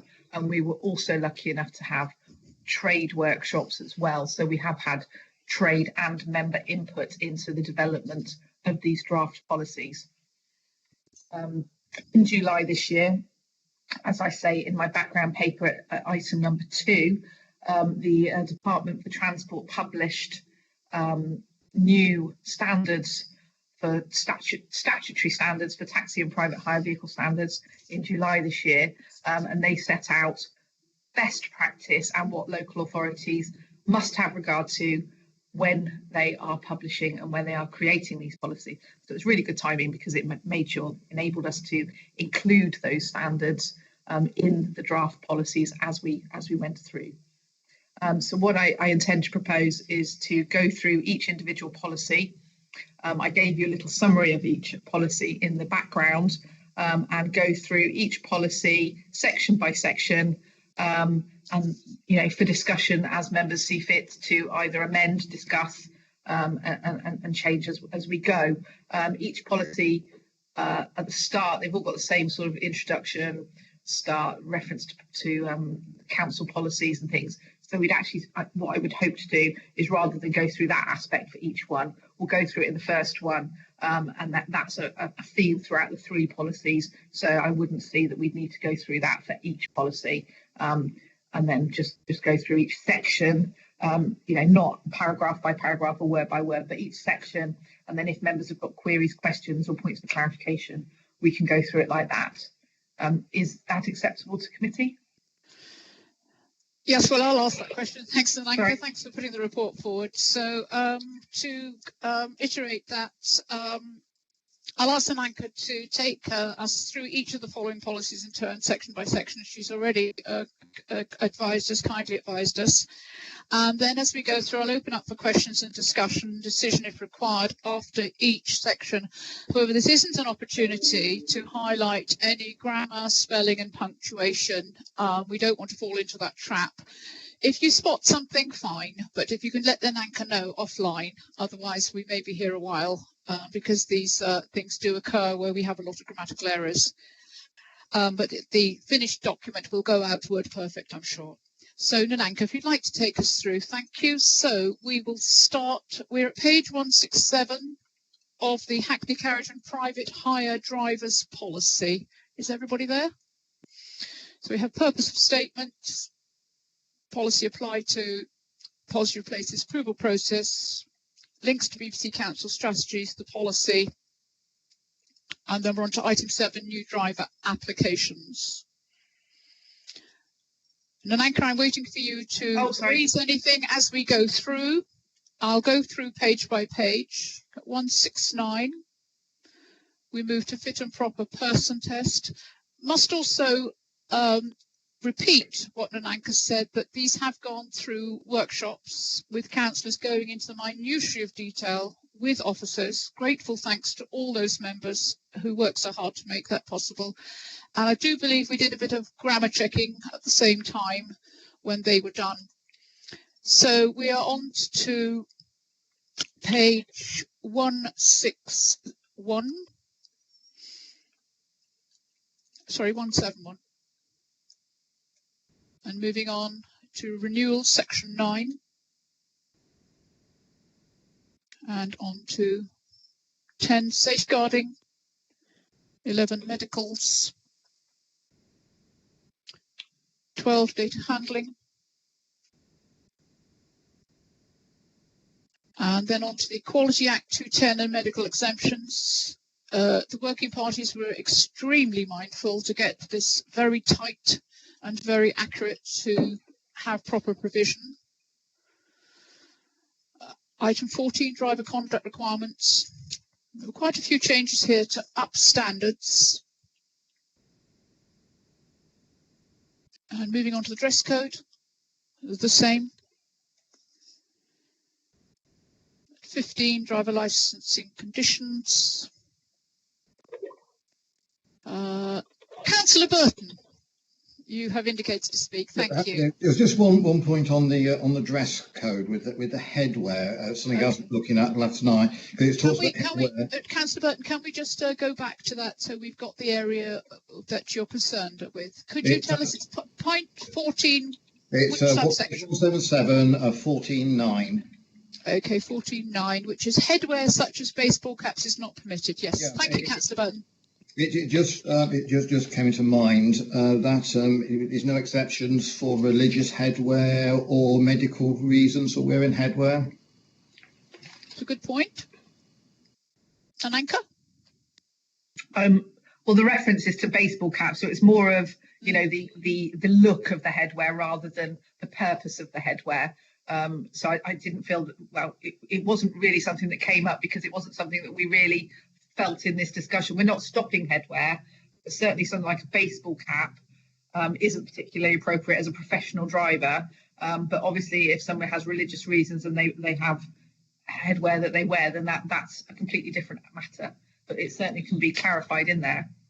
Well, I'd be mindful not to point to it if we don't need to, because under the Equalities Act, obviously that type of headwear, if it were turban or something like that, Councillor Burton, that would be perfectly permissible. So it's covered there. What is your point, Councillor Burton? I also know somebody who, for medical reasons, lost their hair and had scars on the head and decided to wear a baseball cap, for instance, to cover that over. Now, I can see exactly baseball caps isn't suitable. But I was just thinking, being Pacific, maybe having some sort of way of having a medical reason for wearing a headwear could be in there. That's a very good point, actually, with regard to unless specific conditions applied. So then we would have to agree what those specific conditions were, but they could be medical. So something that could be included in an anchor if the committee is so minded and would agree with that. Can we hear from Councillor Dove first, because Councillor Dove is our equalities expert, really. I'd be very happy to hear from you, Councillor Dove. Yes, thank you. I entirely agree with Councillor Burton. It is acknowledged that those practicing the Sikh religion can wear a turban, but some Muslim faiths would not be included under that Equalities Act. And of course, we do have to be mindful of individual circumstances. So I just wonder whether there needs to be within that an exception at the discretion of the licensing authority or something too, where we can perhaps just have might or making paid regard to individual circumstances. That sounds like an excellent proposal. I'll let Nananka think about some wording if the committee is so minded, if they want to make any comments on that, but it does sound very equitable. Councillor Kelsey. That is if Councillor Burton is happy with that as a potential solution. I appreciate this was something that he raised. Yes, thank you. I'm just asking Nananka to think about that while we move on to the next speaker, who's Councillor Kelsey. Thank you, Councillor Dove. Yeah, thank you, Chair. I think it should just simply read that headwear is not permitted except for in religious or medical circumstances. Simplest way you could put it. Okay, that sounds a good way forward. I think that we might need some legal input here so that we do get the wording exactly right under the Act. Would the committee be willing that we can see the spirit of the change that's required? Grateful thanks to Councillor Burton. But the actual wording, could we, unless we've got something quickly, could we leave that to our legal advisors to come up with something which is agreeable? I've got Councillor Dunlop.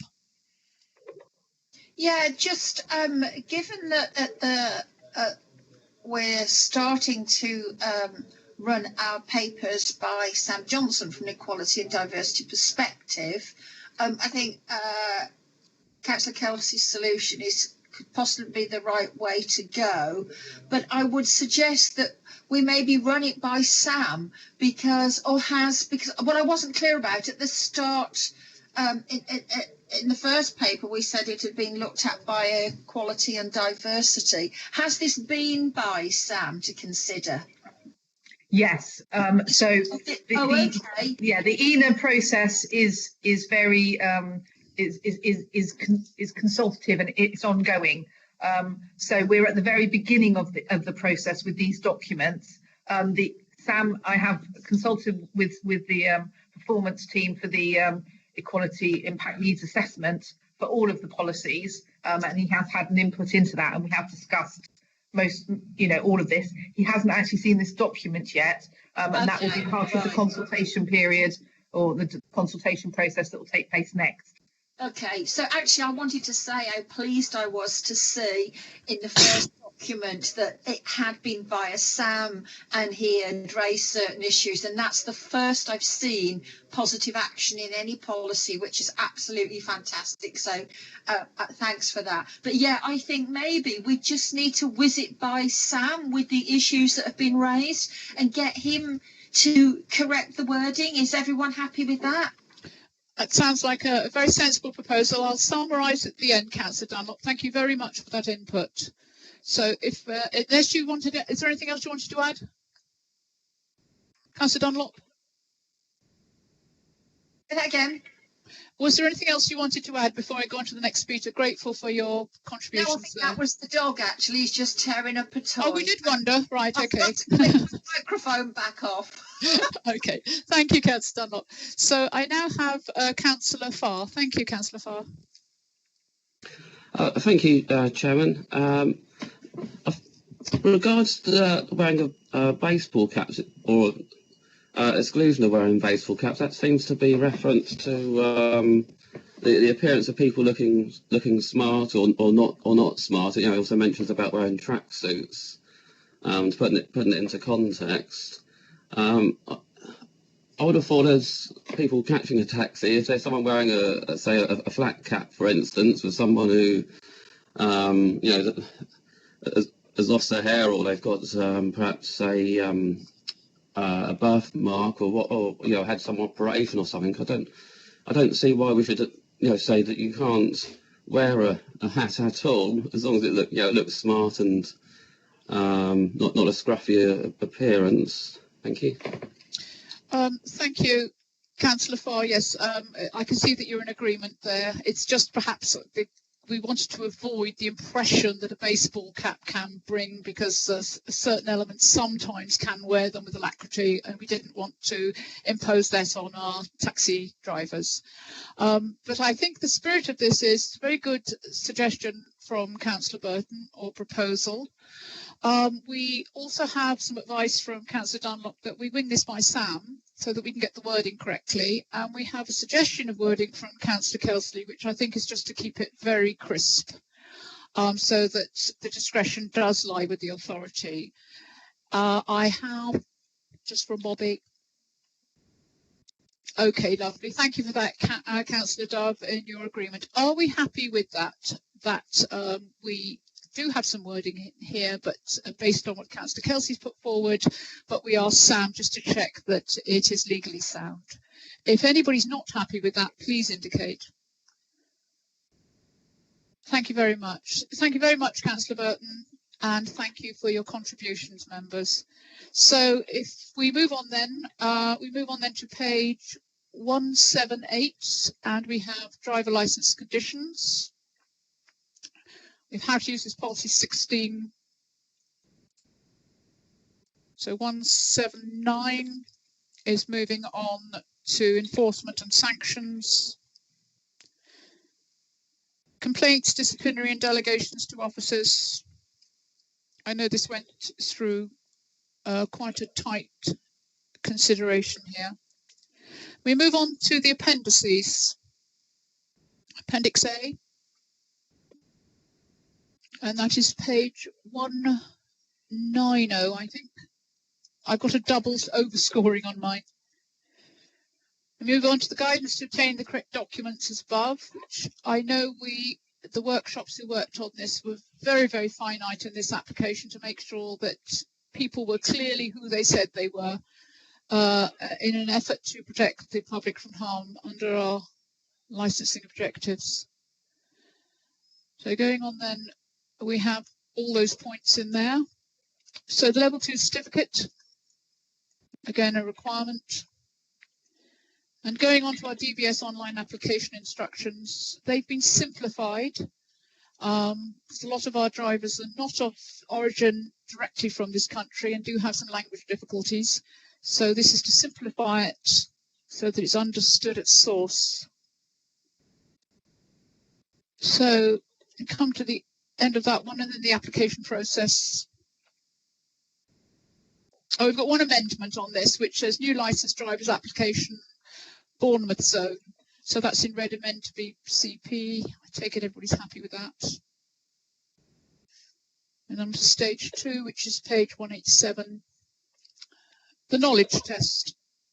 Oh, we've got some marked in red here, Nananka. So as they are marked in red, I will demur to you to take us through these. Thank you.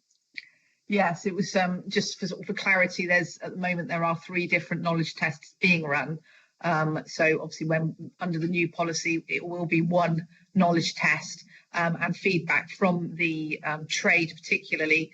They really felt that yes, geography is important, but there's the use of GPS and sat nav now, and actually it's knowing your local area and actually testing for the taxi policy and the service and the highway code is quite important that we're testing that for these drivers. And then we don't get some of the issues where we have drivers saying that they didn't know about our policy when we bring them before you for non-compliance. So that's why there's sort of additional information in there about section 2 and section 3, which will be the new knowledge test, which will be put together by the team. Okay, are members clear on that? If anybody wants further clarification, please indicate. Okay, we did have Hackney carriage drivers will require an X score. I take it that's a minutiae of detail. Yes, okay. Yes. Thank you for that. So we also have, importantly, the child sexual exploitation and human trafficking awareness training. You've marked this in red, Nananka. Can you refer for us, please? Yes, I can. This is under development. At the moment, it's an online module for the Bournemouth zone, and it, its delivery method is different. The anticipation when we were drafting this will be that the officers would deliver some training. Actually, we're now looking at third-party providers for that, people like the Blue Lamp Trust, which do national training, and they would come down and deliver this for us on a regular basis. But we don't want, we wanted to move away when we did the working parties. We wanted to move away from any e-training or online training, and we wanted it face-to-face and something that was updated and kept on top of, developments when you have, the county lines issues and human trafficking and emerging things that, come up every so often. So that is a little bit, that will probably be tweaked, but it will be delivered in person to all drivers at application. And I think the policy also mentioned about at renewal as well. Okay, I have a little nervousness around that, and my point is to be delivered by officers who are in-house. They are available, and it will happen. If we're contracting out, if those contracts break down or they're not fulfilled in time, will we then not be satisfying the requirements under this area? Thank you. This, like I said, this is in development, but it was just whether officers have got the capacity and the capability to deliver that. But I am in talks with the child services about training our officers and keeping our officers on top of all the developments. So again, at the moment, because this is a draft form, it is very much a process. And this is something we want to get right. So I'm exploring the two different options at the moment. Ideally, yes, it will be the licensing officers will be able to deliver it because they will have the drivers there for the knowledge test. So what we want to do is try to do it all in one day, all at one go, so they have the training and then they sit at the child sexual exploitation module as part of the knowledge test potentially. But I think I'll have a little bit more information and a little bit more cemented information when we come back for the full once this consultation's gone on. But there will be child sexual exploitation training delivered face to face to all drivers at application and renewal. Yes, now this is a new element, so at the moment we don't have it. No. So that's Councillor Bagwell sitting next to me. She's just asked that question, so I hope that helps you, Councillor Bagwell. But as we move on to providing for this under law, we do want to be very crisp and make sure it happens. So can the committee have an assurance that this really important aspect of this area is actually fulfilled, and that it may be that we have some reference back to make sure that that has happened? Because I know that no member of this committee would want this not to happen because officers didn't have capacity or we hadn't been able to contract out. Yeah, when I come back, I will be able to give you definite assurance of how this will be delivered by the team. Thank you very much, Ananka. Are the committee content with that? If you're not, please indicate. Councillor Dunlop, thank you. Yeah, just a point on the child sexual exploitation. I can't get my words out. CSC and this particular training, and also the thing about, I think there's messages in the CAB as well, that kind of thing later on. May I suggest, and Councillor Burton is also here as well, that it's something that the Children's Services Committee could get sight of as well, and potentially contribute to, if that's okay. I think it certainly needs to be looked at by that panel. Councillor Burton, I don't know what your view is, but certainly there's expertise from that perspective. Well, Councillor Burton says he's happy with that. Could I just... Oh, no, he doesn't. That's previously. Councillor Burton, please come in. Yeah, I'm thinking I'd be quite happy to send it out to members of the committee and ask for their feedback. I think it's quite a good idea. Okay, before we do that, Councillor Dove, I'll bring you just in a minute. What are the legalities around referring something from our committee to overview and scrutiny, please, just for the public to understand that? Thank you. Hi, Chairman, it's Jill in Democratic Services. I don't see an issue if you wanted to refer a particular matter, sort of like as part of the consultation, to the Overview and Scrutiny Committee. I think we just need to be clear exactly what you're asking them to look at. Indeed, thank you. Yes, I'm very happy to refer relevant pieces from this to do that. So we hear then from Councillor Dove, please. Yeah, I just wanted to confirm that when Bournemouth brought in this process by licensing initially, it did go through Children's ONS first, and then it was adopted by licensing as well as. So I think that is the natural route for it to go through. That's very helpful. Thank you, Councillor Dove. So if we were able to, if the committee is so agreed then, to ask the Councillor Burton Children's Committee to look at how the child sexual exploitation, human trafficking awareness training will be delivered. I think that's what we're asking them to do. And then we will have recommendations from that committee that the licensing committee will be able to consider. Is everybody happy with that? If you're not happy, please indicate. Any legal advice, please chip in. Okay, thank you very much for that. That's a very important area that we do need to get right. Thank you for your contributions. I haven't missed anybody, no. Okay, so moving on then to, my cursor's jumping around. Page 189. About data. Oh, we've got a NAF, oh, not a NAF statement, NAFN, sorry, NAFN data statement as well. Could we have some reference to that, please, Nananka? NAFN is the yes. Yeah, it's the national database which we are going to we sign up for, and that is for the driver revocations. So all drivers that we revoke, we add on to the national database. And it means that we can check any drivers applying to us that they haven't been revoked at another local authority and not disclosed it to us.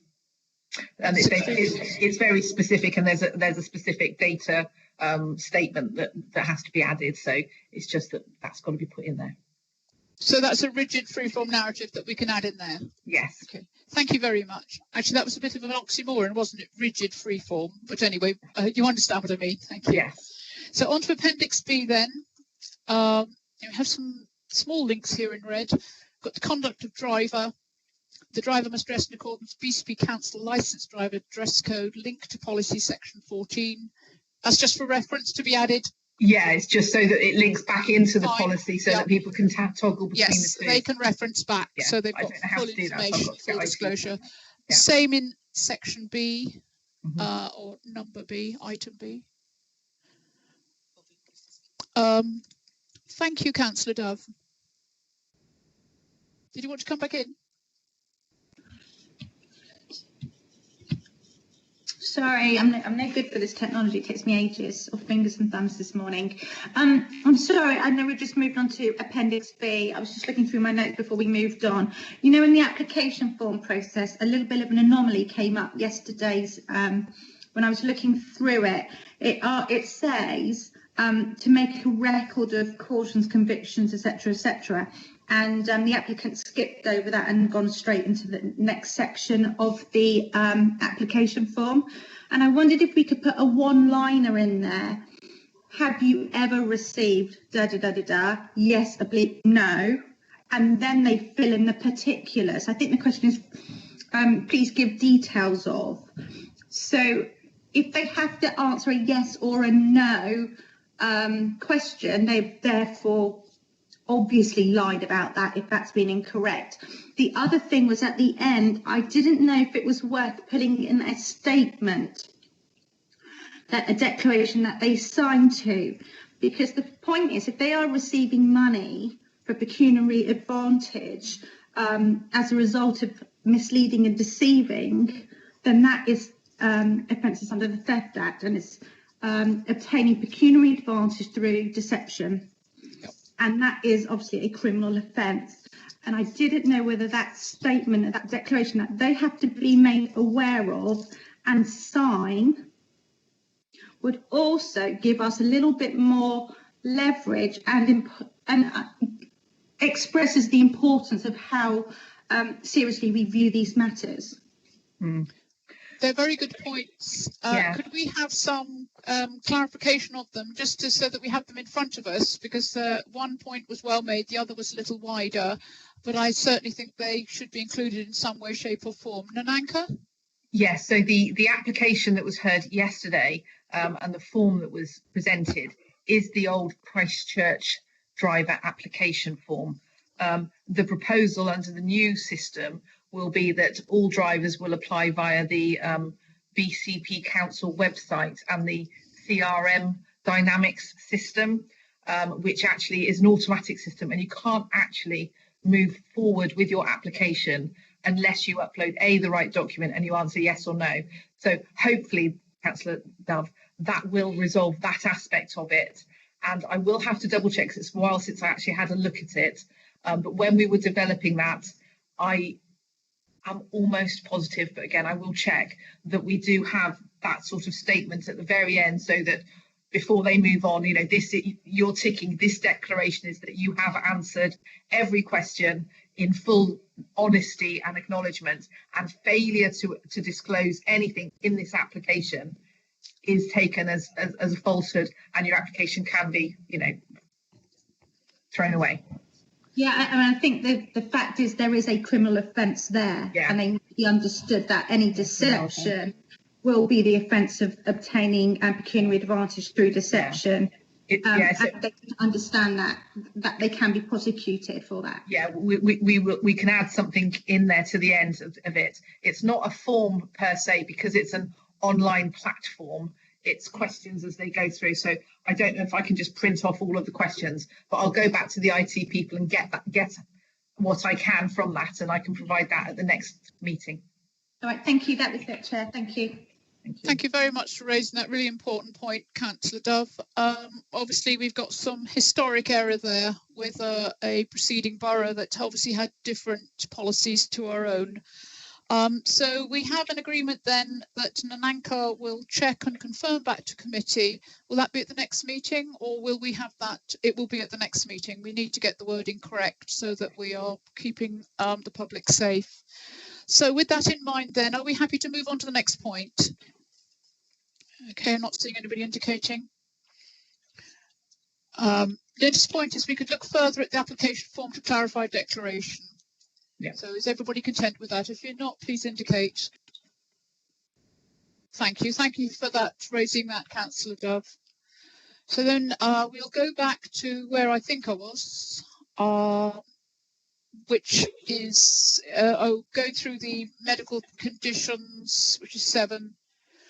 There's nothing in red. I'm looking for the red. Otherwise, I can see that this is legally correct. So we've gone to Appendix C for members of the public. Equality Act 210, which is, I know, absolutely rigorous in the applications here. And very grateful to Sam Johnson for his support in this and his advice. I'll go through. I'm on 14 now. Is everybody happy with that? Is there anything in there? Councillor Dove and Councillor Dunlop, being our experts, is there anything in there that you would like to, you feel needs mentioning? Are you content? Councillor Dove, all good. Thank you so much, Councillor Dove. That's very helpful. Moving on to Appendix D then, criminal conviction guidelines. Again, a very important element. We're going through page by page, so that's 198, 199.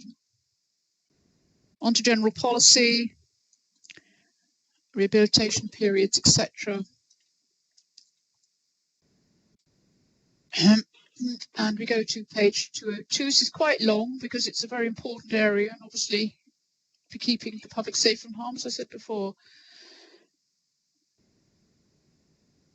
A lot of this is statute based, of course. So going on to 204, item 10, drunkenness, 205, and then on to 206, which has jumped. Sorry, my computer is not the best. To traffic offences, which are fairly long. I'll let you in just a minute, George. Okay, I have found myself again. Councillor Farquhar, thank you.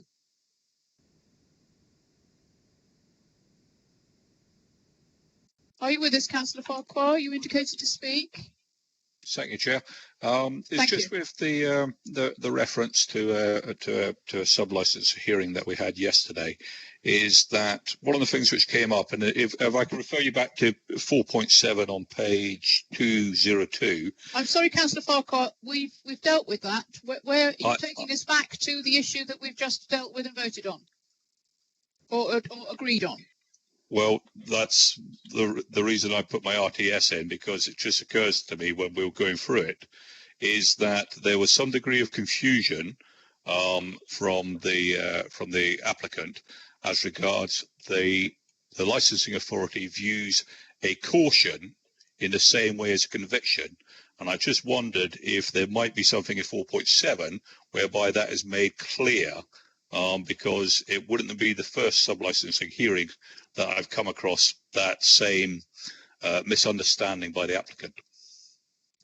Okay, Nananka, I will look to you for that point, please, because again, I wouldn't want particular items within a subcommittee discussed in public, so I'll look to you for that. Thank you. Sorry, you mentioned 4.7. Is that 4.7 of this convictions policy? Yes. Or Page 202. 202, 4.6, for a series of any convictions. That we do, 4.7. yeah, we do. Members, thank you. There does seem to be some confusion here. We do have a note here from Councillor Dove. It does seem to be an irrelevance as the form asks for both to be detailed, so there is clarity there, Councillor Farquhar, if that's what you were looking for. Okay, well, the form says quite clearly, then that's the issue. The only issue which I had in 4.7, again for clarification, and we've discussed that sometimes it does no harm to reconfirm, is that on 4.7 it says where the individual has a conviction for an offence or similar offences. I thought it might be an idea to repeat, as we have done elsewhere, the fact that it's a conviction or caution would be my suggestion. But if we're happy with the form, then we're happy with the form. Well, I'll ask committee what their thoughts are, Councillor Farquhar, because we do things as a team here. Does anybody have any issues with Councillor Farquhar wishing to detail more with regard to that area? I'm just going to review and just look to see where we are on the speaking order. We're dealing with Councillor Farquhar's matter, which I'd like some advice on, and then I've got Councillor Beverly Dunlop, and then I will go on to Councillor Dove. So thank you very much, Nananka. You've got your hand up. Thank you. Sorry, I was just saying under section 3.2, what it does say is for the purpose of these guidelines, formal, simple or conditional cautions and endorsable fixed penalties shall be treated as though they are convictions, which is probably why it refers to convictions throughout the rest of the documents. Okay, I do see Councillor Farquhar's point that these people who are using these forms do need to be user-friendly. So is that something that would be clearly explained to them, or would they have to go back into an appendice, and if we could have a red hand rule? I'm just raising the question, just so it is very clear, because we don't want these mistakes to happen. I think that's what Councillor Farquhar is alluding to. He's nodding, so he is. Nananka? Yeah, I mean, I'm quite happy to add conviction and or caution where it mentions that throughout the document. That seems to be a simple resolution. Thank you very much. I hope that's satisfactory for you, Councillor Farquhar. I'll just hear from the other speakers. So we've got Councillor Dunlop. Thank you. Oh, thank you, Chairman. I mean, I hate to sound the cynic, but after many years of sitting on this panel and listening to excuses from drivers as well, they didn't disclose this, that, and the other. Unfortunately, it does happen to a lot of, oh, I didn't know, I wasn't made aware, I didn't see that. I think that they have been, certainly as far as the experience I've had of sitting through Bournemouth panel, we've always been very, very clear about these are the things that you have to disclose. It's always been made very clear that you need to disclose X, Y, and Z. But I think Councillor Farquhar does make a point that anything we can do to be explicit, and then we can deal with reviews where there's been non-disclosure, perhaps a little bit quicker. Thank you, Councillor Dunlop. Yes, indeed. And Councillor Dove? Yes, thank you. I agree with Councillor Beverly Dunlop entirely. She's just said many of the things I said. My concern is, though, if we say conviction or caution, do we then by default have to mention all of the others, because they're all excuses that we have heard at one point or another? I just want it very clear, though, on record, the application form does not use a generalisation. It lists all of the convictions, cautions, and non-endorsable fixed penalty notices, etc. It makes it very, very explicit their duty to disclose that information to us.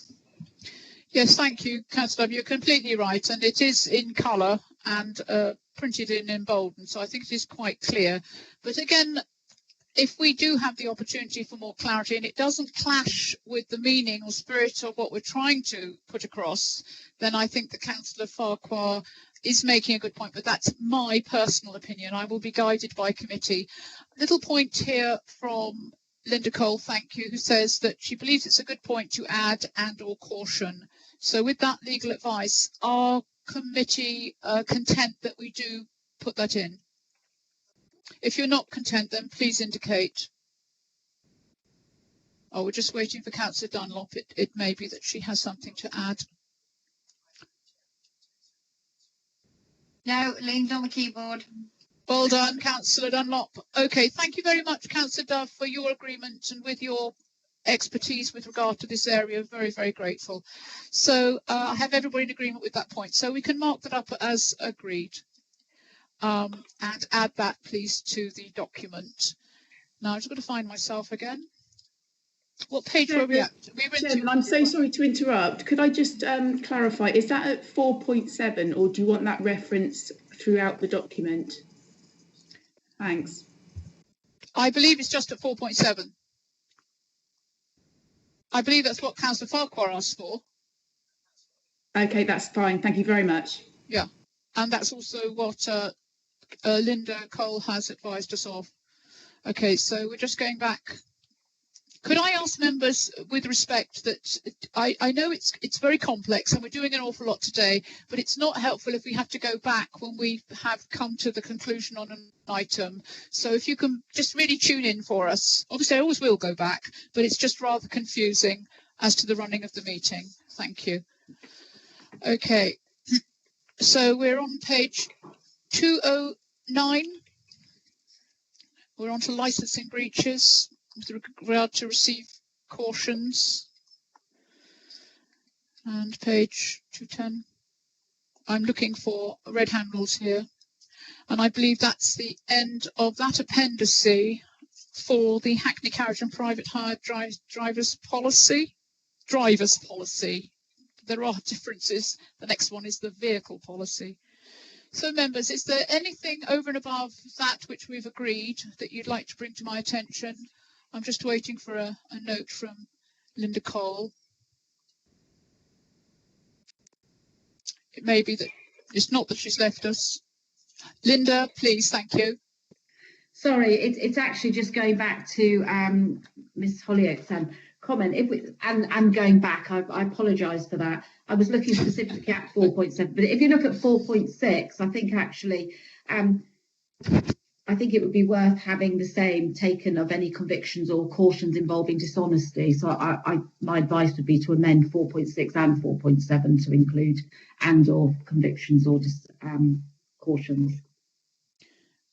Thank you for that advice. Are the committee content with that? Seems very sensible. If anybody has any issues or is not content, please indicate. So with that amendment then, thank you, Councillor Duff, bless you. Can we conclude that item and go on to the next document? Thank you very much, members and officers, regard your support there. Hackney Carriage and Private Hire Vehicle Policy. Now this is where we're mindful of the two statements, members, which came from Calvin Dade and Pool Taxi Association.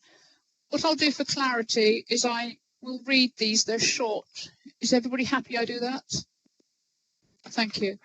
So this is a public statement, consideration of draft taxi and private hire policies for BCP Council for public consultation. And this is from Calvin Dade, Pool Taxi Association. Following the Unmet Needs Survey, we would support the retention of current limits in Bournemouth and Poole and the introduction of a limit in Christchurch, with vehicles only being allowed to rank or apply for hire within their own zone. The introduction of a limit on the number in Christchurch would lead to a reduction of the number of Christchurch heavy vehicle parking in Bournemouth or Poole, whilst waiting to be allocated with work from their private hire operator. This would make it simpler to promote safety by urging customers not only to use a local taxi or pre-booked private hire vehicle.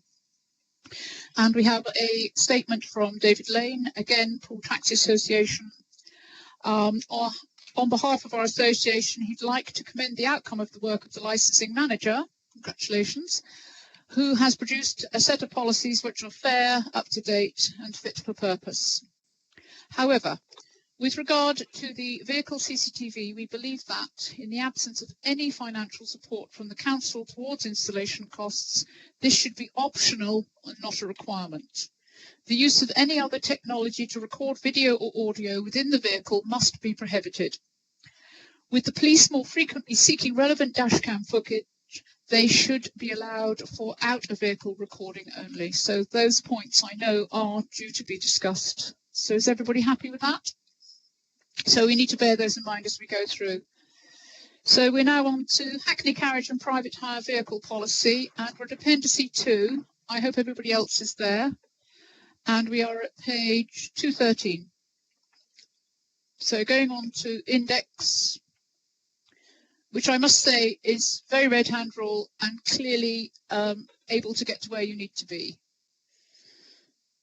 We have the same introduction and the purpose statements, which we said we wouldn't double up on. So, vehicle requirements for new or replaced vehicles.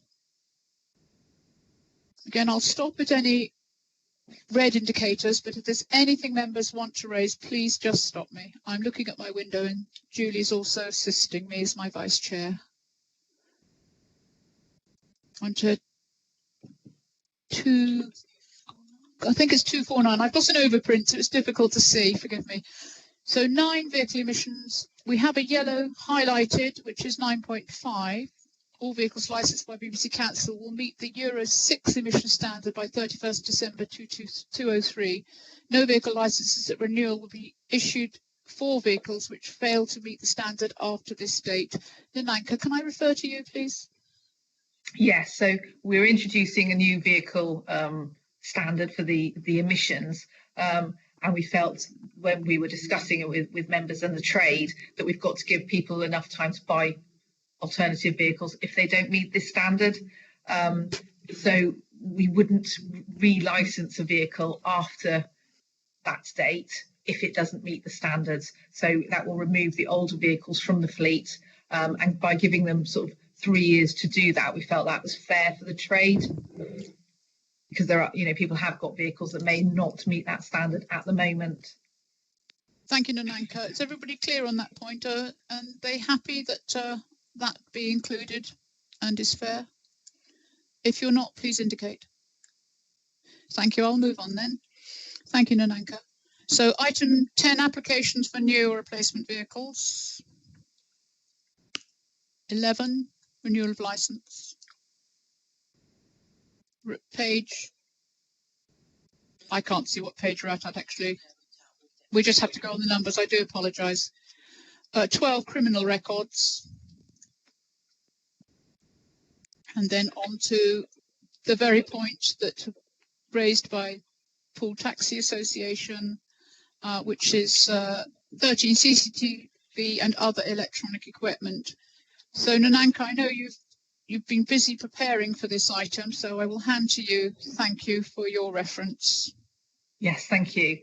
So this aspect of the policy was discussed by the workshop members, but it was felt that it is really for a lot more wider consultation by everybody on the committee. So the national standards that I referenced earlier do recommend local authorities consider CCTV as a requirement in licensed vehicles, and obviously, vision of CCTV can be used to protect, the travelling public as well as the drivers as well. But the standard to which the CCTV is subject to the ICO Information Commissioner's Office standards. You can't just put a bog standard camera in the corner of a car and hope that will do. It has to meet a very high standard, so there is quite a large cost implication for that. And this ICO guidance requires local authorities to be able to prove that it is actually required and that there's a local need for a condition if we decide to make it mandatory in our vehicles. So I did do a quick a data impact needs assessment survey in there's a form on the ICO Commissioner's website, and I went through that and I referenced the Code of Practice as well, which are all linked from the document that's provided within the background papers for the standards. And it does basically require us to demonstrate local need if we want to make it mandatory. But even if we don't make it mandatory, we've put standards in there so that anybody that puts a CCTV system in their vehicle, it is authorised by us and it meets the standards as set out by the Information Commissioner's Office, so that it's an encrypted system, that the driver and the vehicle proprietor does not have access to any footage, and it's only accessible via an encrypted format to the local authority for enforcement purposes and obviously for the police. Like I said, I did do a data impact needs assessment and had a look, and I also asked for data from Dorset Police with regard to incidents involving taxis and taxi drivers. And I think I got information from January to now this year, which might not be particularly indicative as usual, but there were about 98 incidences that have been reported to the police. The huge majority, 90% of those, were bilkings where somebody's left the vehicle without paying. And fortunately, we have very, very few serious instances, if any, actually, reported to Dorset Police at the moment or in that period of serious sexual assault or serious assault on drivers, which is good. You know, it means this, you know, we're doing well with our trade and the checks that we do, but it does mean that we would struggle to have the evidence to make it mandatory for CCTV to be put into all of our vehicles. And just in case anyone's wondering, the cost is about between £600 and £700 per vehicle for the CCTV that would be required to meet the ICO standards. Thank you very much for that, Nananka. It's a very thorough overview. Do we have any comments, members, or anything that anybody would like to raise? We've got, right. So in order then, we have Councillor Kelsley, then Councillor Dunlop, and then Councillor Johnson. Thank you very much. Thank you, Chairman. Yeah, I totally agree with Nananka's assessment of this. I think making it mandatory at this time is not necessary, but having all these guidelines in there for those that do wish to fit it in is a very sensible idea. I think that way we can control what is going on. We can control the types and the systems that are in use. As again, these policies are reviewed, and we are urged to keep them updated and reviewed at all times. And if there were to become a significant increase in activity that we felt as an authority that we needed to make this mandatory, then it is within our remit and our rights to do so. So I would be happy with what is in there in yellow at the moment to be turned into part of this policy. And I thank Nananka for the extra work that she did on getting this ready. It's very good. Indeed. Thank you, Councillor Kelsey. Councillor Dunlop? Well, Councillor Kelsey's pretty much said most of what I was going to say, but that's because he's been doing this a lot longer than I. However, just in terms of the cost, I think we shouldn't lose sight of the fact that it's going to be tax deductible at any point. So if we do get to a position whereby we would, I say, it'd be a sad day if we feel we have to do this, then at least it's not actually going to hit the drivers in the pocket. So the cost is kind of irrelevant. Thanks. Thank you. The costs can certainly be mitigated. Thank you, Councillor Dunlop. So, Councillor Johnson?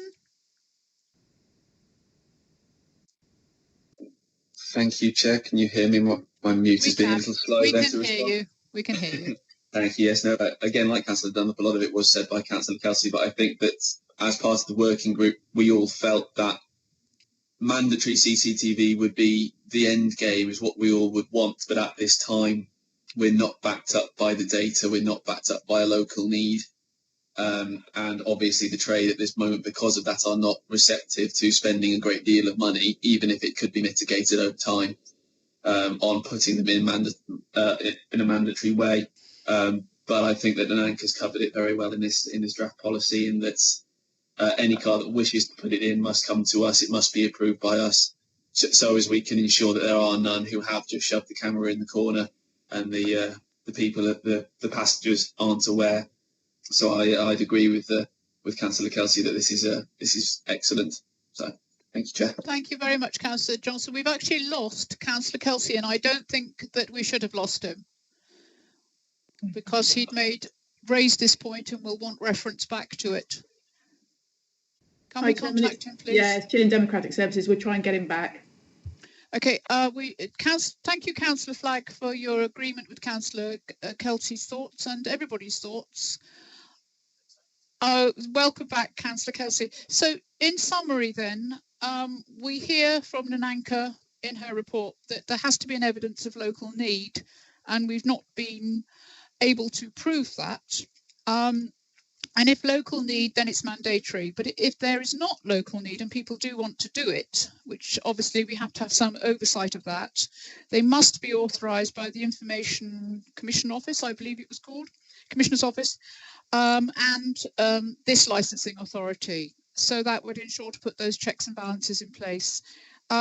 We heard about the cost, which is large, but as Councillor Dunlop alludes to, it is tax deductible, and I'm sure if it did become necessary, we could cross that bridge when we come to it. So with that said, and with all your points and contributions, if we're happy with regard to legal advice, can we agree that section? Is everybody in agreement? If you're not, please indicate. Thank you very much. And Nananka, thank you for that quite large extra piece of work. And thank you to the Working Party also who dealt with that, because that was quite thorny to get through. So now we're on item 14, which is wheelchair accessibility. And on to Hackney carriages, item 15. We're on to 16 now. And this is the unmet needs survey, which again is quite thorny. So I shall pass to Nananka with regard to reference again, another piece of work which we asked her to do. Thank you, Nananka.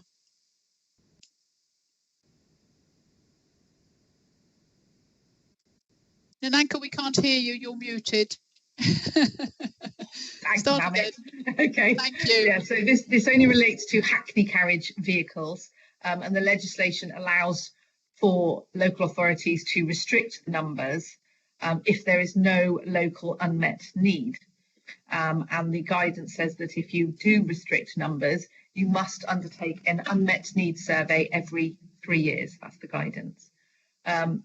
So in the BCP area, as is at the moment, we've got zones, and we've got zones for Hackneys and private hires, which will be discussed slightly later.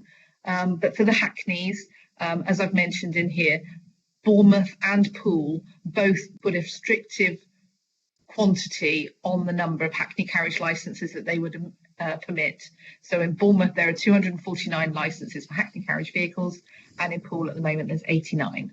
And I understand that Poole release one wheelchair accessible vehicle licence per year, and Bournemouth hasn't issued a licence for a number of years. And there is no cap or restriction on the numbers in Christchurch. So it's sort of quite a disparity between the three zones. We did undertake an unmet needs survey, commissioned an unmet needs survey in January this year. That survey was provided as part of the pack, and it did conclude that there is no unmet need in any of our licensed areas. So that gives the committee carte blanche really to do what you want with regard to the numbers, and whether you want to delimit them or have a limit or release some. And it raises the question whether you remove the zones or not remove the zones. So I've put options here as discussion points. Obviously, it's not for me to say what you want to discuss, but there are various options available to you. The report from the Unmet Needs Survey, in the conclusions, it did raise sort of a little bit of awareness about what could happen if you delimit the zones. So, you could have everybody descending on Bournemouth, as it were. So you'd have loads of Hackneys in Bournemouth on a Friday and Saturday night, and you won't be able to get a Hackney carriage in Christchurch and Poole for love nor money. That's a risk. If you dezone, you may want to put a cap on Christchurch because there's lots of Hackney carriages in Christchurch. You may wish to release additional numbers. You may wish to release additional Hackneys that are only wheelchair accessible vehicles. That's the discussion points for the committee. Okay, well, there's a lot in that. Thank you, Nananka. we are lucky that we do have a good cross section of Bournemouth, Christchurch and Poole here today. I hope that all our areas are covered. Members, the floor is open to you. There's a lot in there. We seem to have 1, 2, 3, 4, 5 options, which Nananka has explained. If anybody would like further indication within each option, please indicate, but the floor is yours. Options to discuss. Okay, I'll hit the ground running. Perhaps we start with maintain current Hackney carriage levels B2, which is Bournemouth 249, and Poole, which is 89, and introduce a cap in Christchurch. What are people's thoughts on that? Councillor Flagg, thank you. Sorry, Councillor Flagg, you've indicated a while ago. I didn't see you. Bless you. Thank you. Thank you, Chairman. I think I've said this before that I can't support the removal of a cap. I don't think that is in order. What concerns me is that we end up with a black market on plates which belong to the local authorities and not to the operators. So I couldn't support the removal of a cap. However, I am supportive of maintaining the zones. I think, therefore, that if people register their vehicles in Christchurch, then they should operate in Christchurch, and likewise in Bournemouth and Poole. I think so. That should be taken into account from the start with existing Hackney carriages and for new licences as well. And that's probably about it from me. Thank you. Thank you, Councillor Flagg. That's useful. Moving to Councillor Kelsey. Thank you. Thank you, Chairman. I wonder if I actually may ask Councillor Flagg a question. Councillor Flagg, of course you may. You were saying about you're not happy with removing the caps. Would you be happy with actually introducing a cap in the Christchurch area? Because that's the only area that does not have one at the moment. No, that was my point, Councillor Kelsey. I don't believe that we should have a cap on any of the zones, to be honest. But I'm happy. My main concern is that we introduce a cap into Christchurch, which, in my view, then creates a black market for a licence. So unless we have a system in place that licences are not transferable, then that's the only way that I would accept a cap in Christchurch. Thank you, Councillor Flagg. I just think I'll confirm that because we don't want to go on too far and be missing the points for clarity. So what I understand from that then, Councillor Flagg, and please correct me if I'm wrong for the purposes of the committee to better understand it, is that you don't want a cap in Christchurch, but you would be happy with a cap in Christchurch if the zones were kept as they are presently. Or have I misunderstood you? No, I'm happy with the zones. I think that is a good idea that operators in Bournemouth, Christchurch and Poole still maintain their operations of Hackney carriages in those zones. What concerns me is that if you are putting a cap on Hackney carriages, you're restricting people the right to be able to start up a business, and I think that's wrong. Okay, we'll take your point. I don't know if Councillor Kelsey would like to come back for a point of clarification there. No, not at this time, Chairman. Thank you. Thank you, Councillor Kelsey. Councillor Dunlop. Well, I've clicked RTS, but I'm kind of in two minds now because I'm all for a free market. So I think that the zones in some way restrict that free market as well. And having caps and zones kind of restricts where people can go. If we have robust processes and checks in place to ensure we have quality drivers, then I'm not sure that what's the purpose of the caps. I think we need to establish the purpose of the caps, what they're trying to do, because I'm one of those that tends to believe the market regulates itself. If there is a market for more drivers and a demand for more drivers, people will apply. If the market isn't there, and as we've said, if we don't have an unmet need, then people won't apply to become taxi drivers because they can see that the income isn't there. And it may be that we lose some that we've already got. Or am I being a bit too libertarian? No, we love a libertine, Councillor Dunlop. All points relevant and all to be heard in this committee. Thank you. Chairman, I'm definitely not a libertine. I know. We've got a reference here from Linda. Thank you for your direction here. Councillor Flagg, could you clarify your view on keeping the cap in Poole and Bournemouth? I think it's we need some further clarity on that, please. Thank you, Chairman. This is my personal view, and I agree exactly with what Councillor Dunlop said. There should be a free market, and we shouldn't have a cap. And what concerns me is that when you do have a cap, you end up with a possible black market of Hackney carriage licence plates. So unless we have a robust system whereby licences cannot be transferred from one person to another, then I don't think there should be a cap. I have you. So that's a question then to put to the committee. I've got. I'll just hear the further councillors until we come back to that point. So, Councillor Johnson, thank you. Thank you, Chairman. Yeah, as I'm sure you remember, Chairman, this was something that we discussed at length during our working group session. Personally, I agree with Councillor Flagg re the zones, just because I think that with the difference in atmospheres, especially during the late night between the three towns, when you have a much larger nightlife, certainly during term times with the university, I think that without zones, we would have all the Hackneys congregating in Bournemouth during most evenings, and we'd risk a lack of availability in Christchurch and Poole.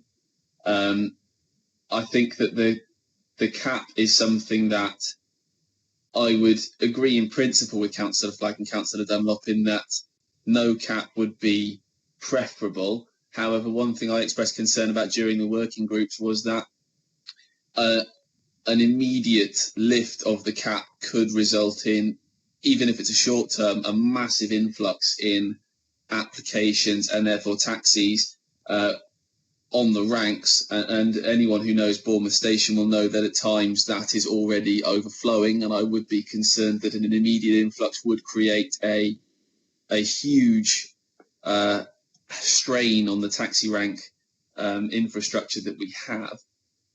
But also another option that was put out there was to release an additional number of the wheelchair accessible vehicles, and I think that would be preferable to begin with an end goal of removing the cap, but it be done in stages to ensure that going forward we have more wheelchair accessible vehicles than we currently do, and in an effort to stop a massive influx of taxis coming in that would put a strain on our town and everything like that.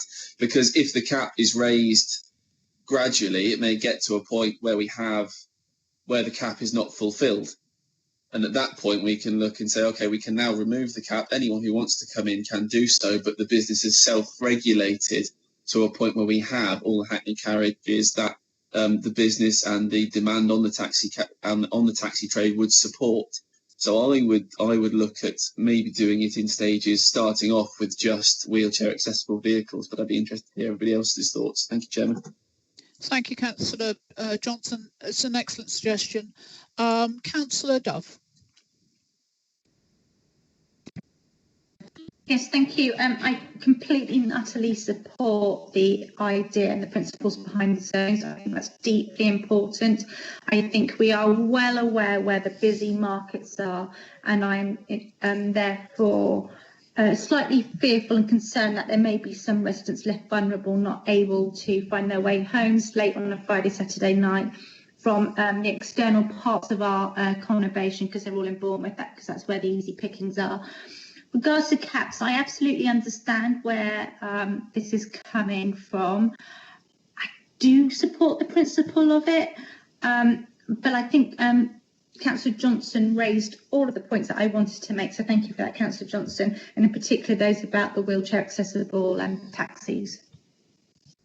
Thank you very much. So we did have some questions in there from members, and one of them I believe is from Councillor Dunlop, And she asked if we could have some clarity with regard to the historic purpose of the CAP and the purpose of zones. I think that would help us take this forward. Thank you. I'm hoping Linda Cole can help me with the I'd rather purpose of hope the Linda would answer that restricted legally. numbers. I can tell you with, well, obviously the zones came about purely because it was 3 local authorities, obviously coming under one local authority, and each local authority has to declare the restricted or the zone or the area, controlled area within its area to have a hackney carriage area and a private hire area. So they were created by the legacy authorities, which, at the moment they stand as is. And they didn't come under the transformation order that created BCP Council. So it hasn't created one zone for BCP Council. So there is a process that we would have to go through to remove those zones that is prescribed in the legislation. And we're actually recommending that for the private hire aspects of BCP Council. But because they are 2 separate pieces of legislation that create the zones, that it is dealt with separately and independently of each other. And I wasn't around when we created the, or we put in the restrictions, and I do struggle with why we would have them, if I'm completely honest. Okay. So I'm hoping Linda will come in. Actually, the question that Councillor Beverley put was the first question I put, which was the purpose of the CAP, not the purpose of the zones. Thank you. So the purpose of the CAP is?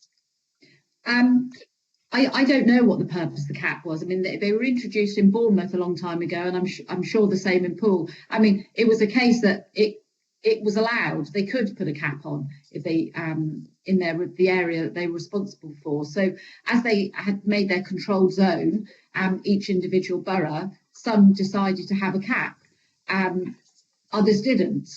What the purpose to it, I don't know, is particularly. I mean, it may well have been just as Councillor Johnson, Councillor Dove have indicated, just to control numbers, so there's not, scores and scores and scores of hackney carriages on ranks, for the availability. So I don't know what the original. Okay, Linda, so unable to get an answer to that question, unless Councillor Kelsey may have some. I'm sorry, Councillor Burton, you're next, and then Councillor Kelsley. Yeah, personally, I like the idea of a free market, but I totally agree with it. Totally removing the cap might cause problems. Can I just ask, having a cap on the numbers, does that actually make the market for giving these licenses a financial value? And are we actually creating a market which we have no control over for the cost of licenses? I would imagine if the cap gets totally removed, that a lot of people who've just paid for a license, if this is the case, will be upset because they've just spent money and that they would be worthless at that point. So I would suggest phasing out the cap would be definitely a way forward in increments. But there's a question there. So if I can, I'll go back to answer your question, I hope.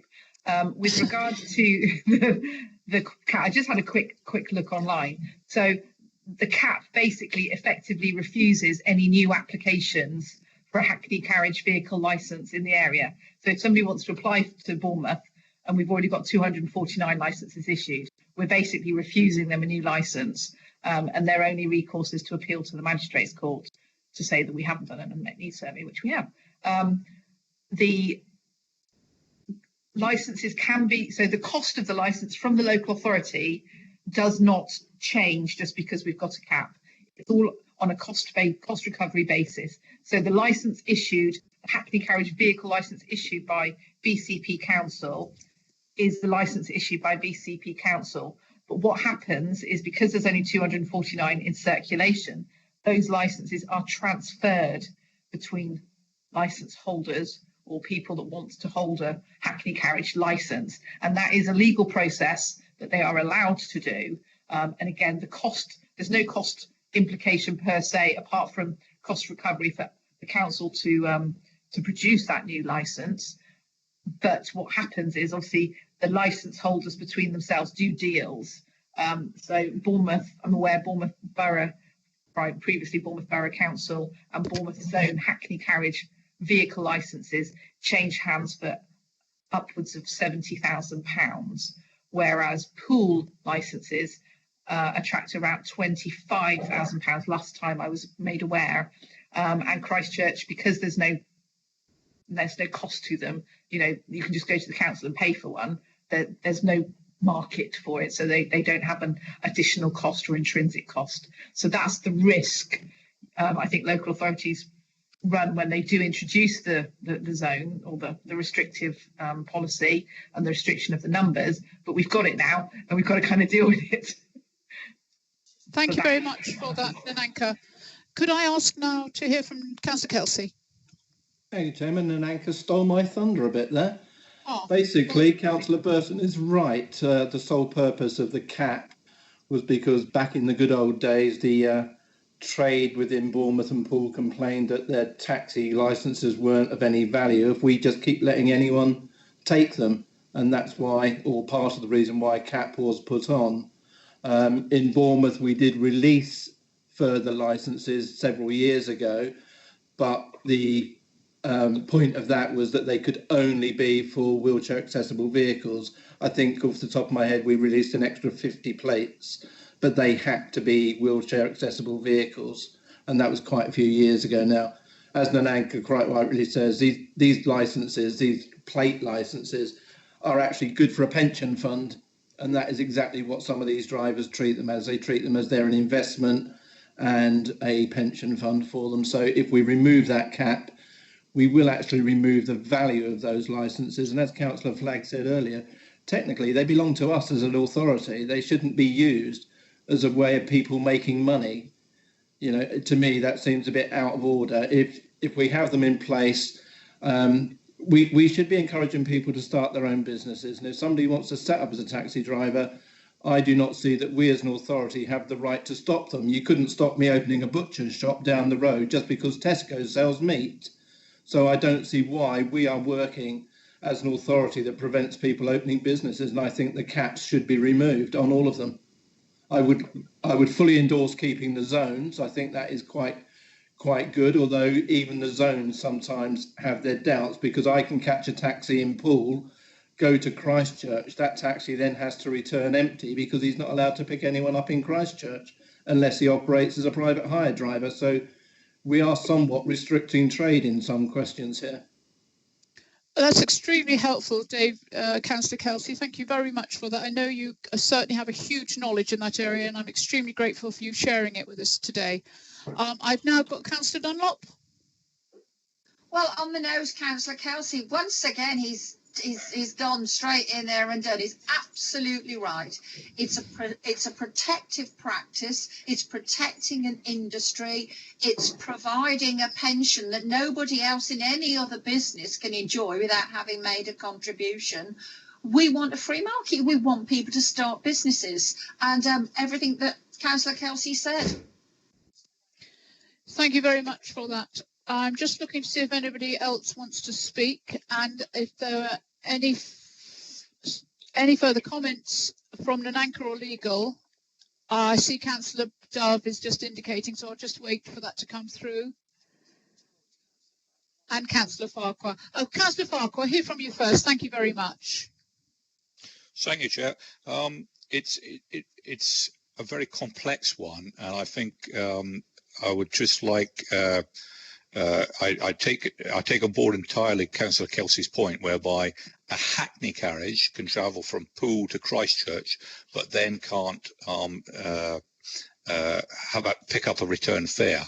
But there is the opportunity for Hackney carriage to be a private hire vehicle if they go through an operator, and I'd just like to have clarity if that's the particular case, and if that's the case, how does that affect them being able to have the opportunity to be a private hire vehicle in Christchurch so that they don't return to Poole with an empty vehicle? Sorry, I think we need a point of clarity there. Hackney carriages can be hailed anywhere, whereas the private hire has to be phoned in or ordered in some way, shape, or form. Councillor Kelsey. Thank you, Chairman. If I just clarify on that, if a taxi that has ranked picks up a customer and they want in Poole and they want to go to Christchurch, that is totally legitimate. That taxi cannot then be hailed in another area. He can be allocated a job if his operator, for example, says, are there any Poole-based taxis in Christchurch? I have a lady that wants to go from Christchurch back to Poole. Can you go and pick her up? That would be legal because he would then be operating as a private hire driver. What he cannot do is rank. He cannot rank in an area outside of the area he is licensed at. Nananka, please correct me if I'm wrong in that, please. You're not. Thank you very much for that clarity, Councillor Kelsey. That's extremely helpful. So you've had the answer there. Councillor Farquhar, are you happy with that? He is very happy with that. Thank you. So we've now got Councillor Dunlop, you spoke, yes? And we've got some comments here. We've got a comment from Councillor Dove. Would you like to iterate that, Councillor Dove? Would you like to speak? Oh, yes, thank you. I'm just, I wanted really just to clarify that taxi drivers aren't just raking it in. They have contracts and what have you with their taxi firms for which they have to pay a set daily fee just to go on the road and receive a call. And there are some days that they actually lose money. So it isn't really a free-for-all. It's not this great market. I'm sure, you know, Uber will want to come in and take advantage of the most fruitful times, mainly evenings, but most of our drivers have to work during the day when the money isn't rolling in, when the calls aren't rolling in. We just have to be mindful of the fact that there are these really opportunistic times to work, but equally they take the bad times as well. Thank you very much. So, unless I've got any more information from Nananka or Linda, I will need to summarise people's thoughts. Are we happy? We've heard a lot of points. We've heard with regard to the suggestion that we return to free market, but the fiscal impacts, detriments that might have on people. The other flip side of the coin is that it's not an investment vehicle, if you pardon the pun, and the Hackney Carriage licence is actually the property of the council and not so much the property of the person who's owning it for pension investment. We've also heard that Councillor Flagg is happy that zones are kept, but very unhappy that a cap is applied in the Christchurch area. Again, we go back to the free market. And then we got a suggestion from Councillor Johnson, which seems extremely sensible, which I think I got a feeling from the committee we're happy with, that if we are to increase Hackney Carriage licences, that we start off with the disabled wheelchair accessible vehicles. So with that in mind, in my summary, can I please have some more clarification as to where people feel we should go from there? It seems to be that we would keep the zones and the caps would be that we would introduce wheelchair accessible vehicles. Councillor Flagg, thank you. Thank you, Chairman. I would like to support Councillor Johnson's view that we do it over a set period. And I just wonder, we discussed earlier about Euro 6 vehicles being introduced up until December 2023. And I wonder if that would be a good point for us to then end the cap in the Bournemouth and Poole zones. Thank you, Councillor Flagg. Councillor Burton? I would like to agree that phasing the caps out, I see is the way forward, but I think we need to be clear and open and transparent about this, because as we have heard, a lot of taxi drivers don't make a lot of money, and if they are expecting to be able to make some money out of selling their licence on when they retire, pulling the rug out from under them without any warning, I think, will be unfair. So making sure that everybody knows that it is a slow phasing out, and it will be phased out by this time, I think will be a lot fairer. Councillor Kelsey, thank you, Councillor Burton. Councillor Kelsey. Thank you, Chair. Yeah, I think Councillor Johnson made a very good point. If we are going to remove the caps, let's do it over a period of 3 years or something. If we are going to introduce more plates now, I think all of the new vehicles must be wheelchair accessible and compliant with the Euro 6 standard, as Councillor Flagg stated.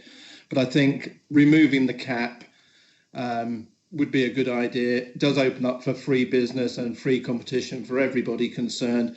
But it would be wrong to do it today, it would be wrong to do it tomorrow. I think giving all drivers notification that the cap will cease as of, I think Councillor Johnson suggested 2023, or we could do it at the end of this term of this policy, or when this policy further needs to be renewed.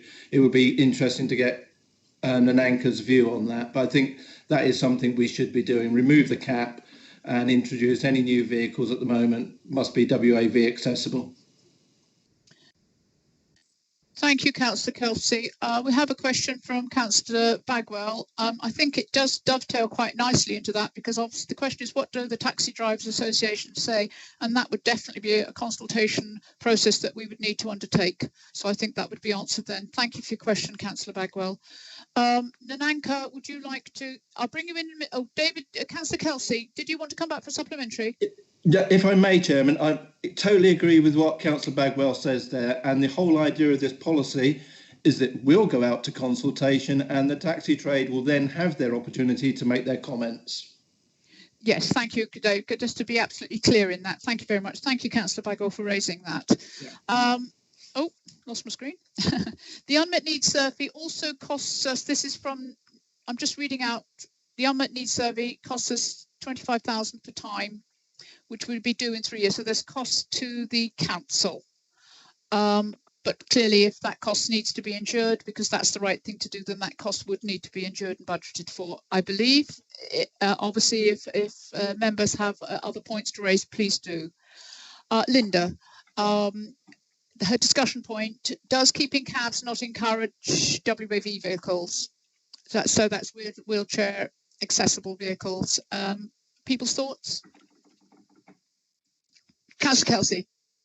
Yeah, no, it doesn't, because if we're keeping the caps, it means we can't release any more licenses.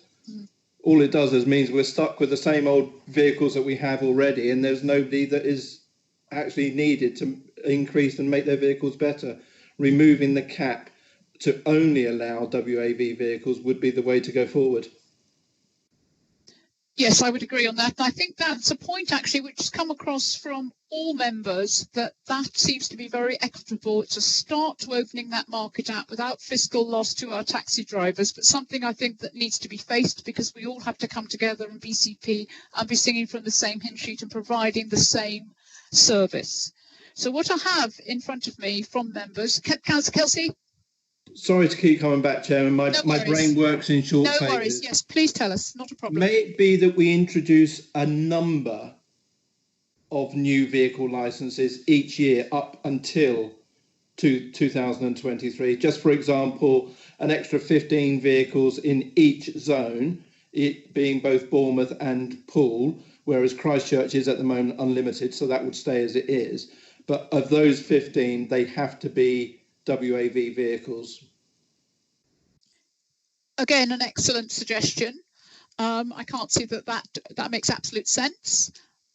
Thank you, Linda, for that clarification. That's what she actually meant. I think it's a poor typing there. Thank you, Councillor Kelsey. We've got Councillor Dunlop, and then we've got Councillor Farquhar. Thank you, Councillor Dunlop. Yeah, I just wanted to clarify what Councillor Kelsey was saying. Are you saying that you talked about releasing licenses over 3 years until it's gone completely? Are you suggesting those licenses that we will release over that 3-year period are only assisted vehicles, and then it's open season, not open season, open market. That's your proposal, that we release only the WAV vehicles over the next 3 years, and then it's open market, and that gives the trade, I guess, 3 years to think about it.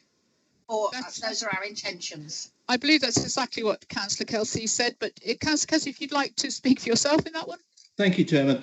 Yeah, I mean, it's always been noticeable that WAV vehicles are the least accessible on any rank and are also the most difficult for people to get hold of when they call for a taxi firm to come and pick them up. We often hear it in meetings from members of the public as, oh, I can't get a taxi. And a lot of the wheelchair accessible vehicles now are always set aside for doing council trips, council runs, school runs, etc. So my personal opinion, and this purely is a personal opinion, is that I think all taxis should be wheelchair accessible. Obviously, that is an expensive business. It's just something that will take a long time to do. But I do think as an incredibly busy tourist area, the whole of this conurbation should be accessible to everyone of every kind, every disability, and having all WAV vehicles would be a great move to that, and it would be a feather in the cap of the conurbation. So for the extra 15 licenses a year, yes, I would be insisting that they were WAVs, and I would also like to think that at the end of this, any new licenses that come through once we remove the cap would also have to be WAV accessible. Yes, thank you very much for that, Councillor Kelsey. Okay, yes, so we have a proposal there. We have a seconder if that's a proposal, though I need to bite down a little more into the detail there when we go to the proposal. Councillor Johnson, thank you.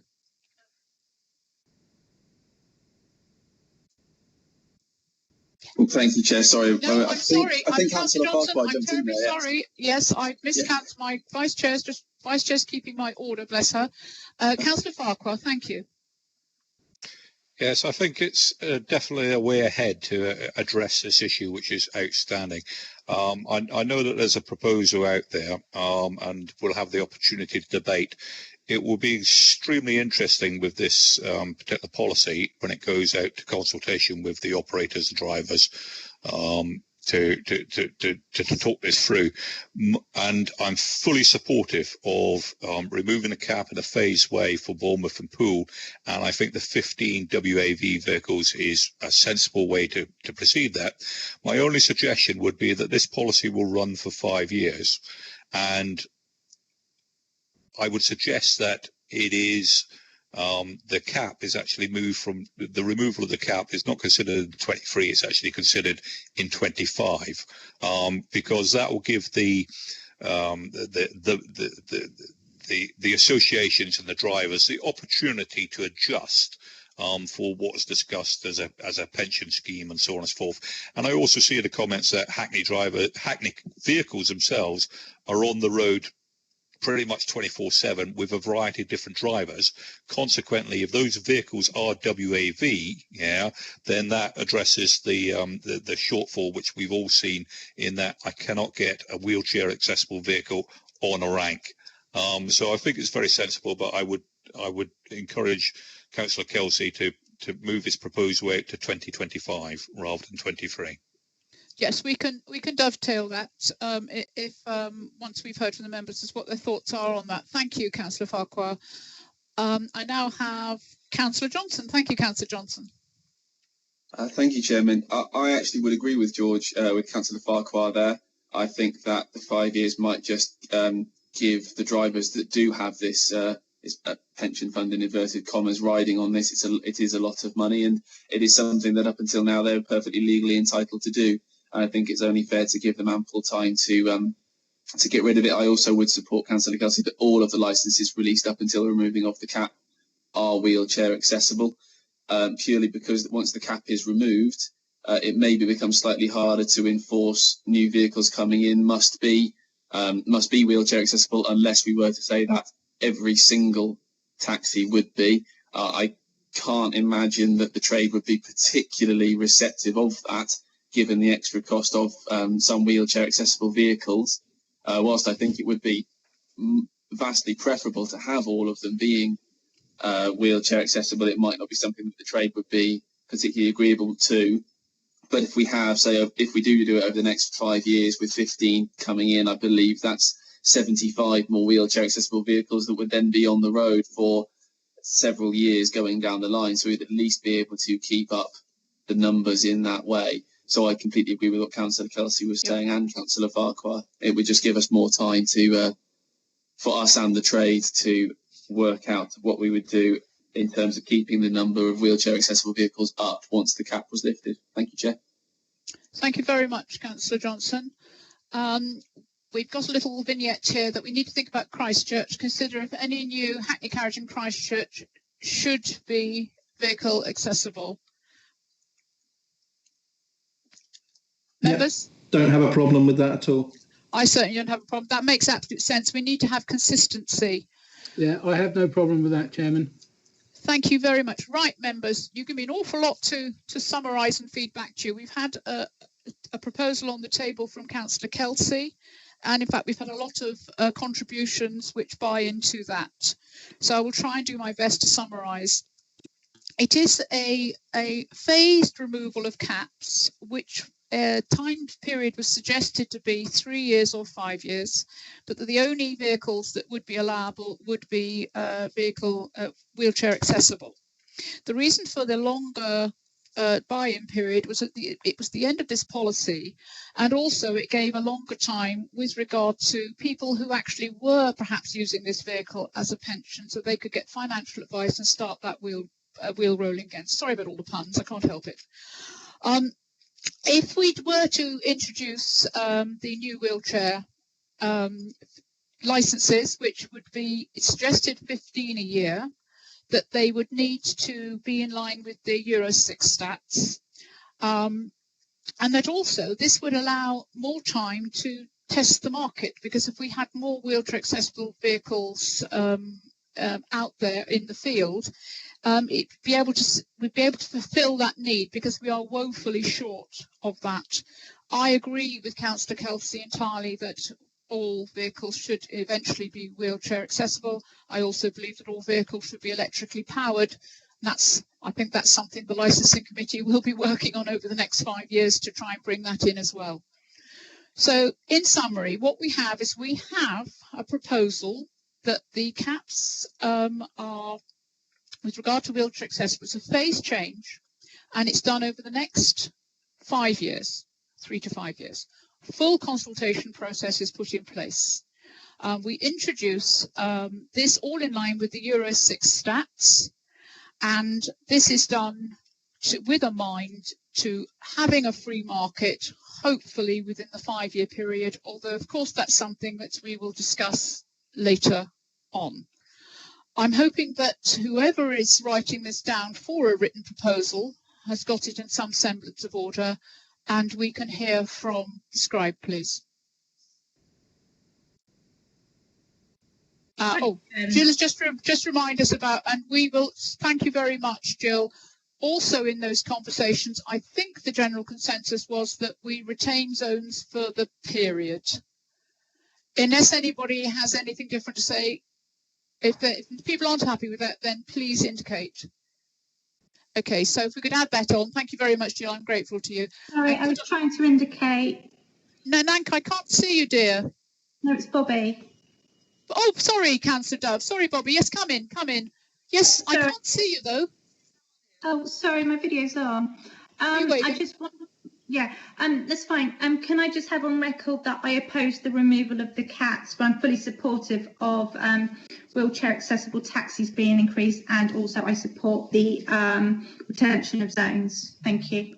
Yes, that was more opinion than proposal there, Councillor Dove. Obviously, you know, it's where we go with regard to removal of caps is very much based on what happens over the next 5 years. That certainly isn't set in the proposal. That was opinion conjecture and not to be put in the proposal.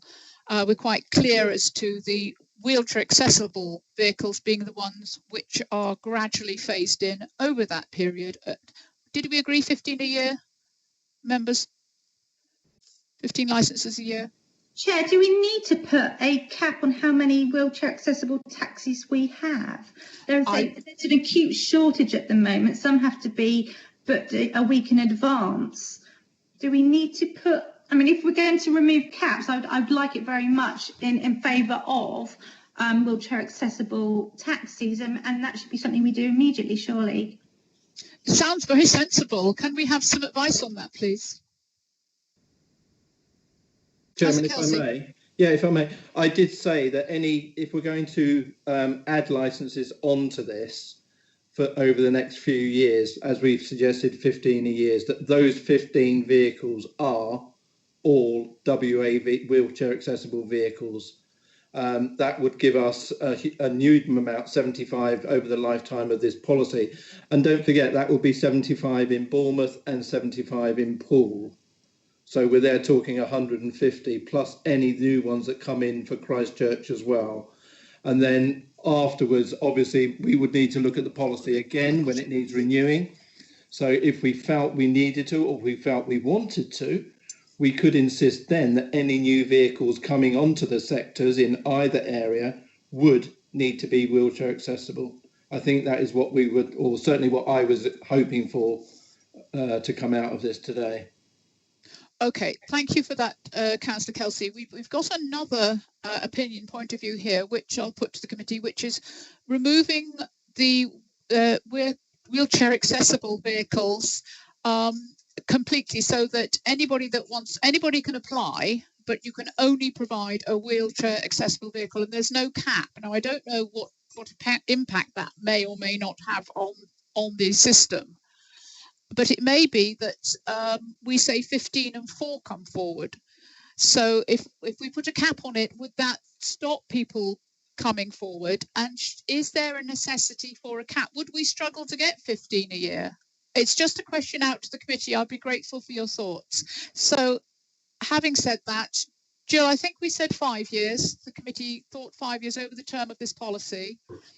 And we've got Councillor Richard Burton, please. I mean, I totally agree with the idea of making all Hackney carriages wheelchair accessible.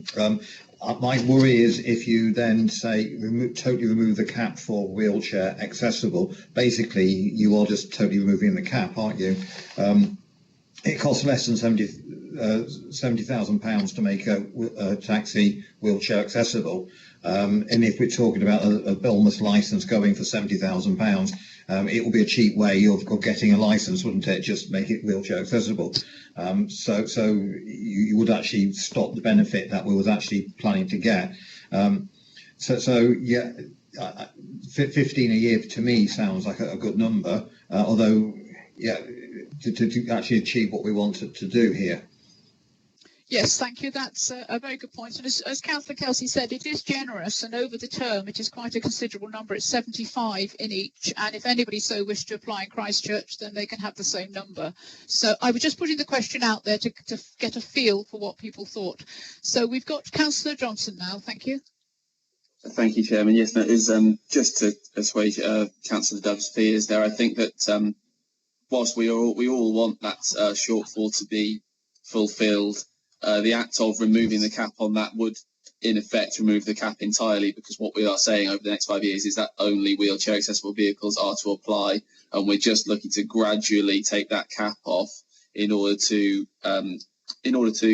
prevent strain on the infrastructure, strain on the industry, and removing the value of the licences which some drivers have staked their livelihood on without due warning and care. Because I believe that would be totally detrimental to the local trade. And Christchurch isn't being excluded. It will be that any new licences there, because there's no cap already, would be wheelchair accessible. So it would still address the shortfall in that area. Thank you, Chairman. Thank you for that clarification. I'm grateful. I'm just having a look through all the comments. Councillor Bagwell, yes, you're right. We wouldn't be doing anything until the consultation was over the 5-year term. And an anchor, thank you. Just for clarity, yeah, sorry, just for clarity, I think members need to just when we're writing this, we're releasing wheelchair accessible vehicles. Okay, Nananka, I'll summarise for you because I've sorry. Yeah, can I just? It's just that we would want them to be wheelchair accessible vehicles forever. that license would always be a wheelchair accessible vehicle. Because if we don't specify that, what you'll have is it will change. They'll put a replacement vehicle on 6 months down the line that's not wheelchair accessible. Oh, it's a very, very the good numbers point. that are released Yes. under this scheme, the Hackney numbers, must always be a wheelchair accessible vehicle, and we would not accept a replacement vehicle that's not wheelchair accessible. So just need to clarify that within the Yes, within the detail. Yeah. Exactly. So, members, are we clear with what we are going to do? I'm just going to go over it one more time, just for clarity, that we're going to have a phased introduction with regard to the introduction of wheelchair accessible vehicles, Bournemouth and Poole, of 15 per annum. The amount in Christchurch is fine, but that they all have to be wheelchair accessible. At the moment, they can be anything. Okay. There's the caveat that Nanank has just mentioned about changing the vehicle use back. They have to be wheelchair accessible forever. The zones are going to remain in place, and I think that about covers everything, other than the wheelchair accessible has to be in keeping with the Euro 6 stats. Have I missed anything out, members? If I have, just pop it in the... I don't think I have. You've been extremely helpful and extremely clear, and made it very easy for me to be able to note your comments and contributions so that I can feed back to you at the end. So that said then, let's just go back to what we've actually got. Nananka, are you able to pop that into item 16 as to our way forward? And would you like to summarise just for all members so we have exactly what will be going in, give or take a few typos, etc.? Oh, you're muted, dear. Again. Okay, calm down. So under section 16, it will read that in the zones will be maintained as is, Bournemouth, Poole and Christchurch. Within the Christchurch zone, no limit will be applied. However, any new licences issued will only be issued for wheelchair accessible vehicles, which meet the new vehicle criteria, which also includes the Euro 6 standard. For the Poole and Bournemouth areas, 15 additional licences will be released every year. These licences will only be released for wheelchair accessible vehicles, and in all three zones, the licences issued from the date of this policy as wheelchair accessible vehicles will be maintained as wheelchair accessible vehicles into the future at all times. Yes, that sounds extremely clear. Are members happy that that is now entered as item 16? If anybody has anything else to add or is not happy, please indicate, and I'll take that as read. Thank you, members. So we'll move on through this policy. 117, the livery. Jill, Chairman, up to you, but comfort break for lunch. I would prefer just to get to the end of this policy, if that's okay. We'll see how we go for the next 5-10 minutes. I hope that is all right. This one isn't over long. So 18 Hackney carriage, roof signs, the plates, fan meters, etc. Private hire vehicles, fare meters.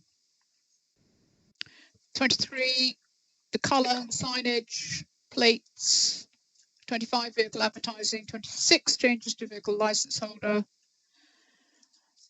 We've got one here, the age of policy, which is 27, accidents, damage to vehicles. This is the age of the policy for temporary substitute vehicle will not apply, provided the vehicle has undergone a mechanical inspection at one of the appointed council testing centres within so many days of the application. I remember this well because when the working party was working on this, we wanted to be absolutely clear. We didn't want to penalise drivers, but we did want to be clear in the safety. So unless anybody's got anything specific in there, that seems a very sensible point to put in. Is there anybody who would disagree with that? If you'd like to indicate. No, thank you. We can take that as read then, Ananka, thank you. Shall I put 7 days of the application? Or oh 10 yes, days? we did want the days, did we? I think it was 7 days. Yeah, we agreed okay. 7. The working party suggested 7. If everybody's happy with that, members, it seems sensible.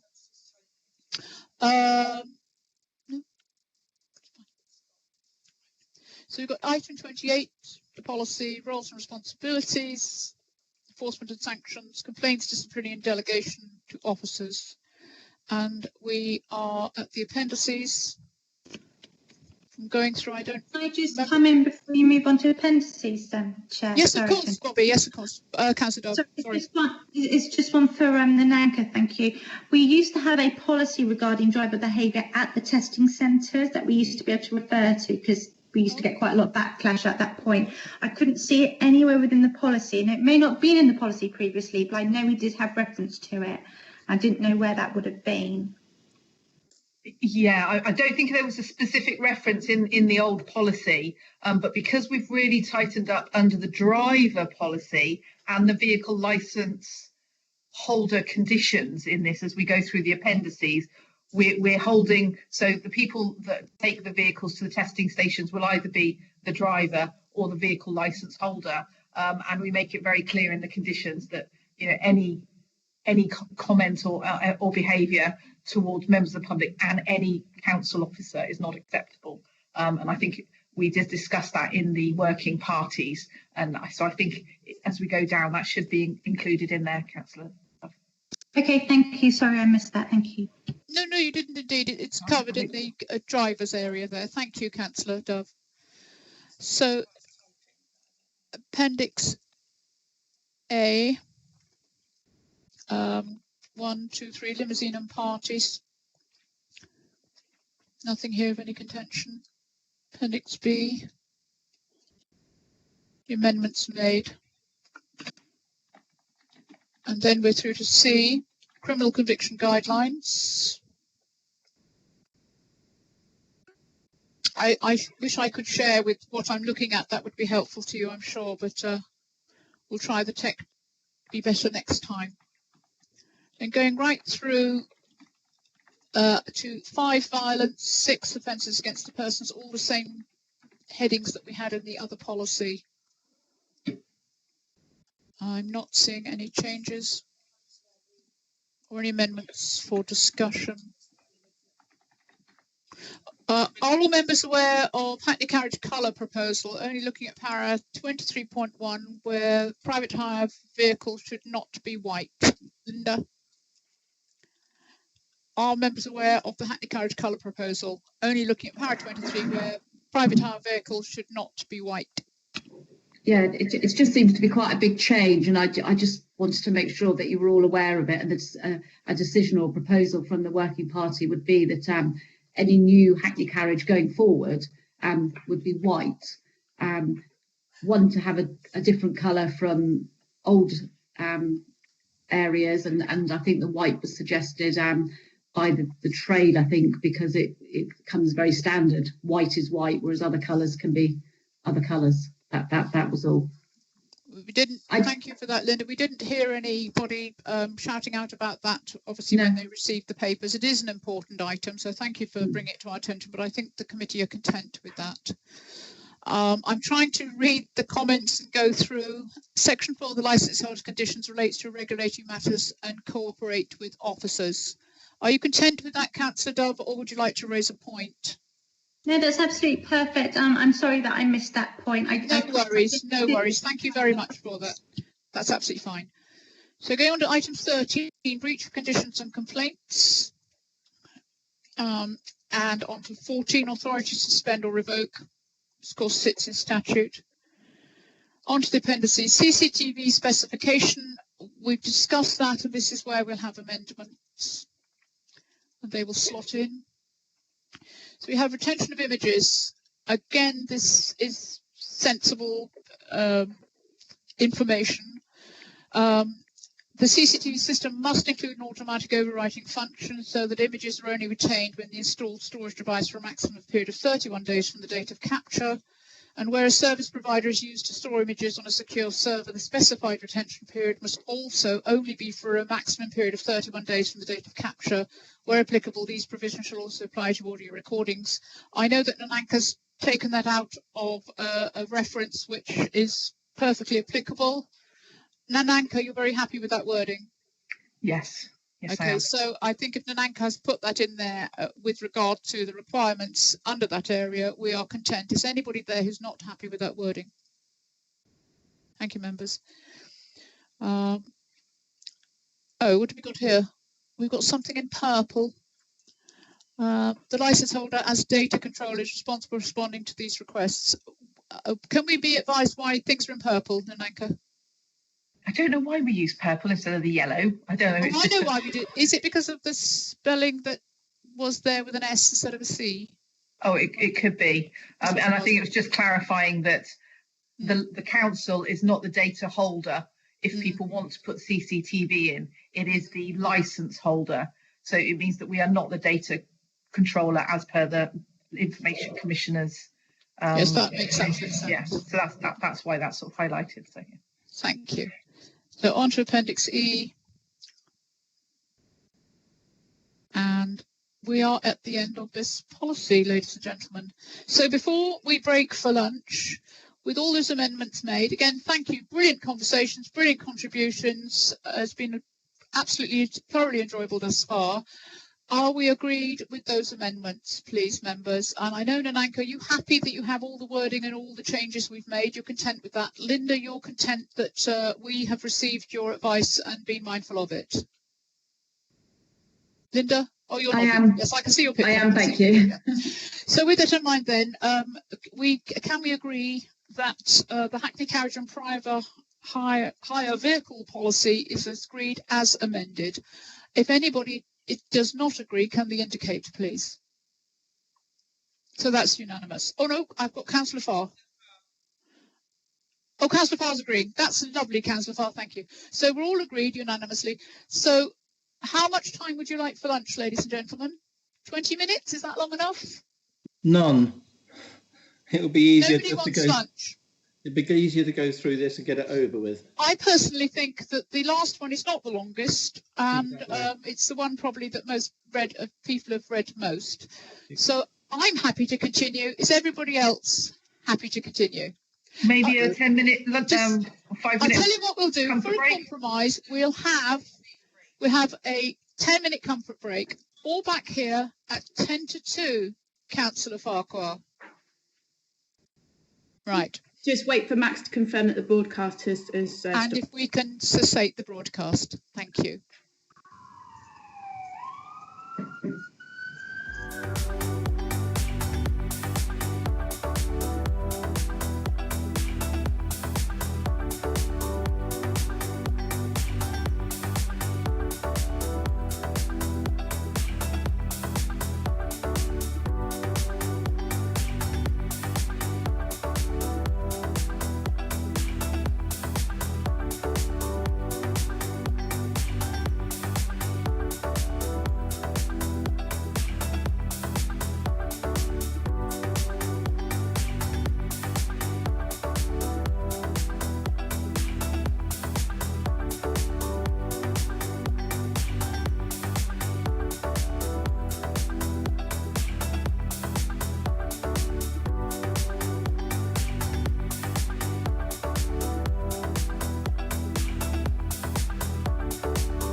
Okay, thank you, and welcome back, ladies and gentlemen. So we have one last document to go through, which is the private hire operator policy. So I will ask Nananka. No, I won't ask Nananka because Nananka, did I ask you to go through this separately beforehand, or did we run through them? I can't remember. I don't think I did, but no, I don't think it was others. I don't think it was necessary because they speak for themselves and we have read the documents. So I will start scrolling through. So we're looking at Appendix 3, ladies and gents. So we'll go through the usual preamble of index, etc.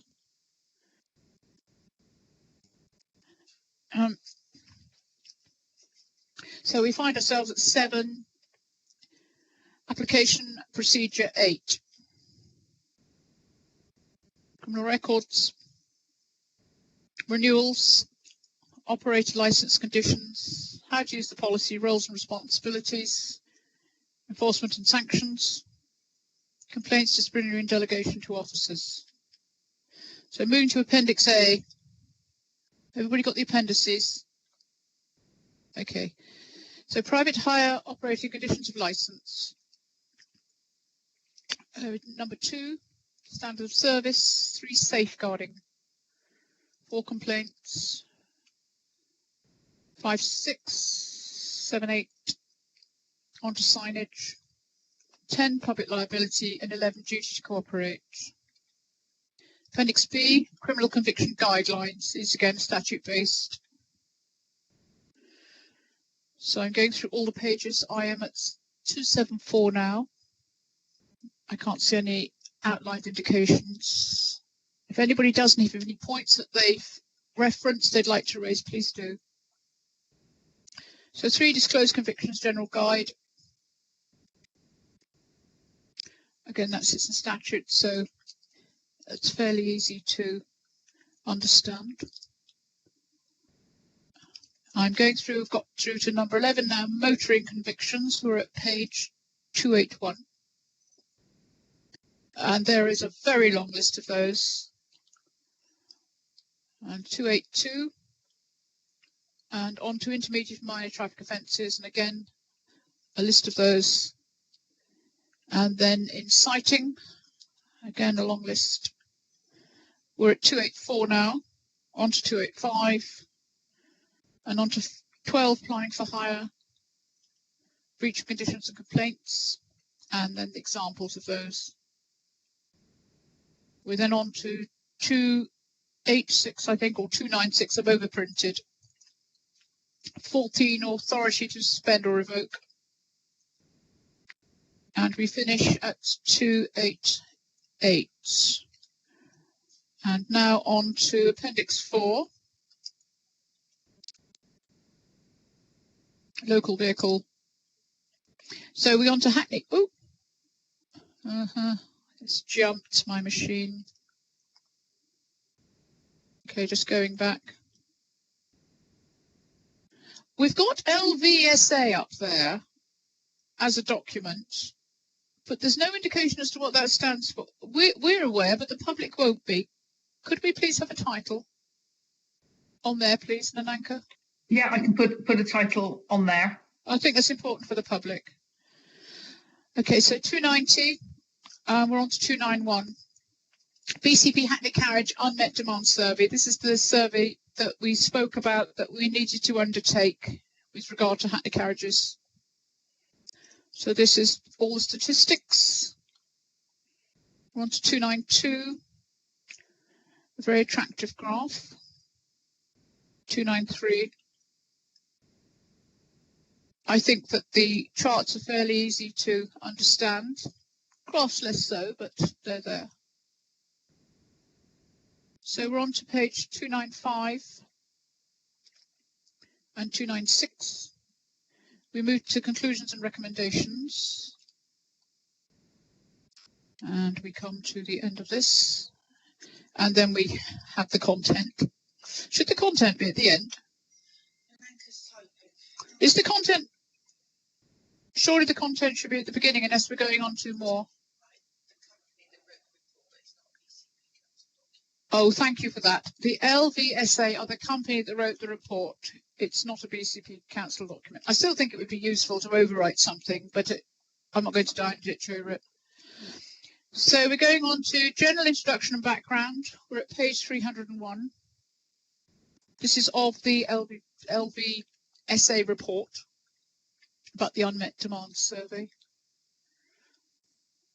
So this will be their text with regard to all their graphs and their findings.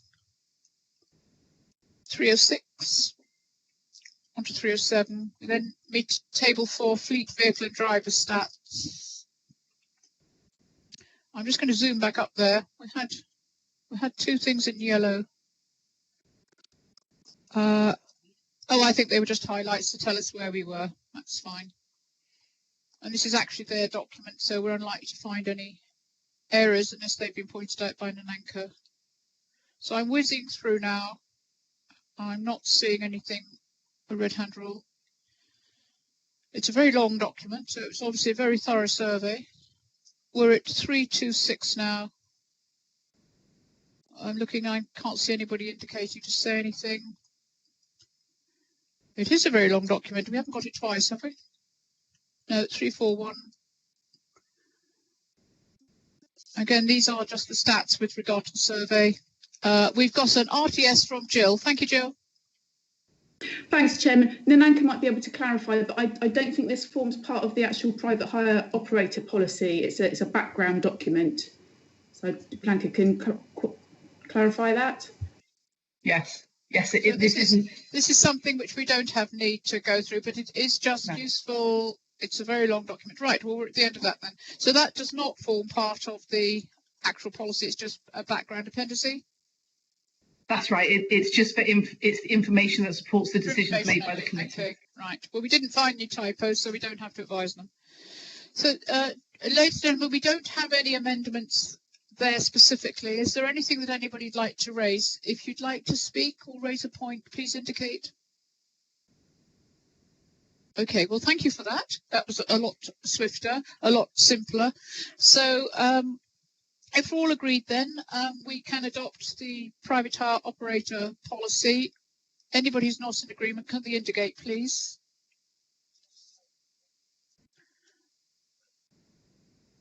Okay, thank you. Sorry, who's indicating? Yeah, I've seen that one. Okay. So, ladies and gentlemen, that concludes the meeting. Thank you very much for all your contributions. I think we've done some good works here. It's been my first opportunity to chair a meeting, and you've been very, very kind.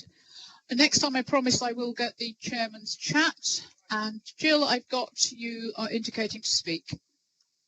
Thank you, Chairman. It was just to confirm that the committee has approved all three of those policies as amended for consultation, and my understanding is that they will be coming back to you at your December meeting.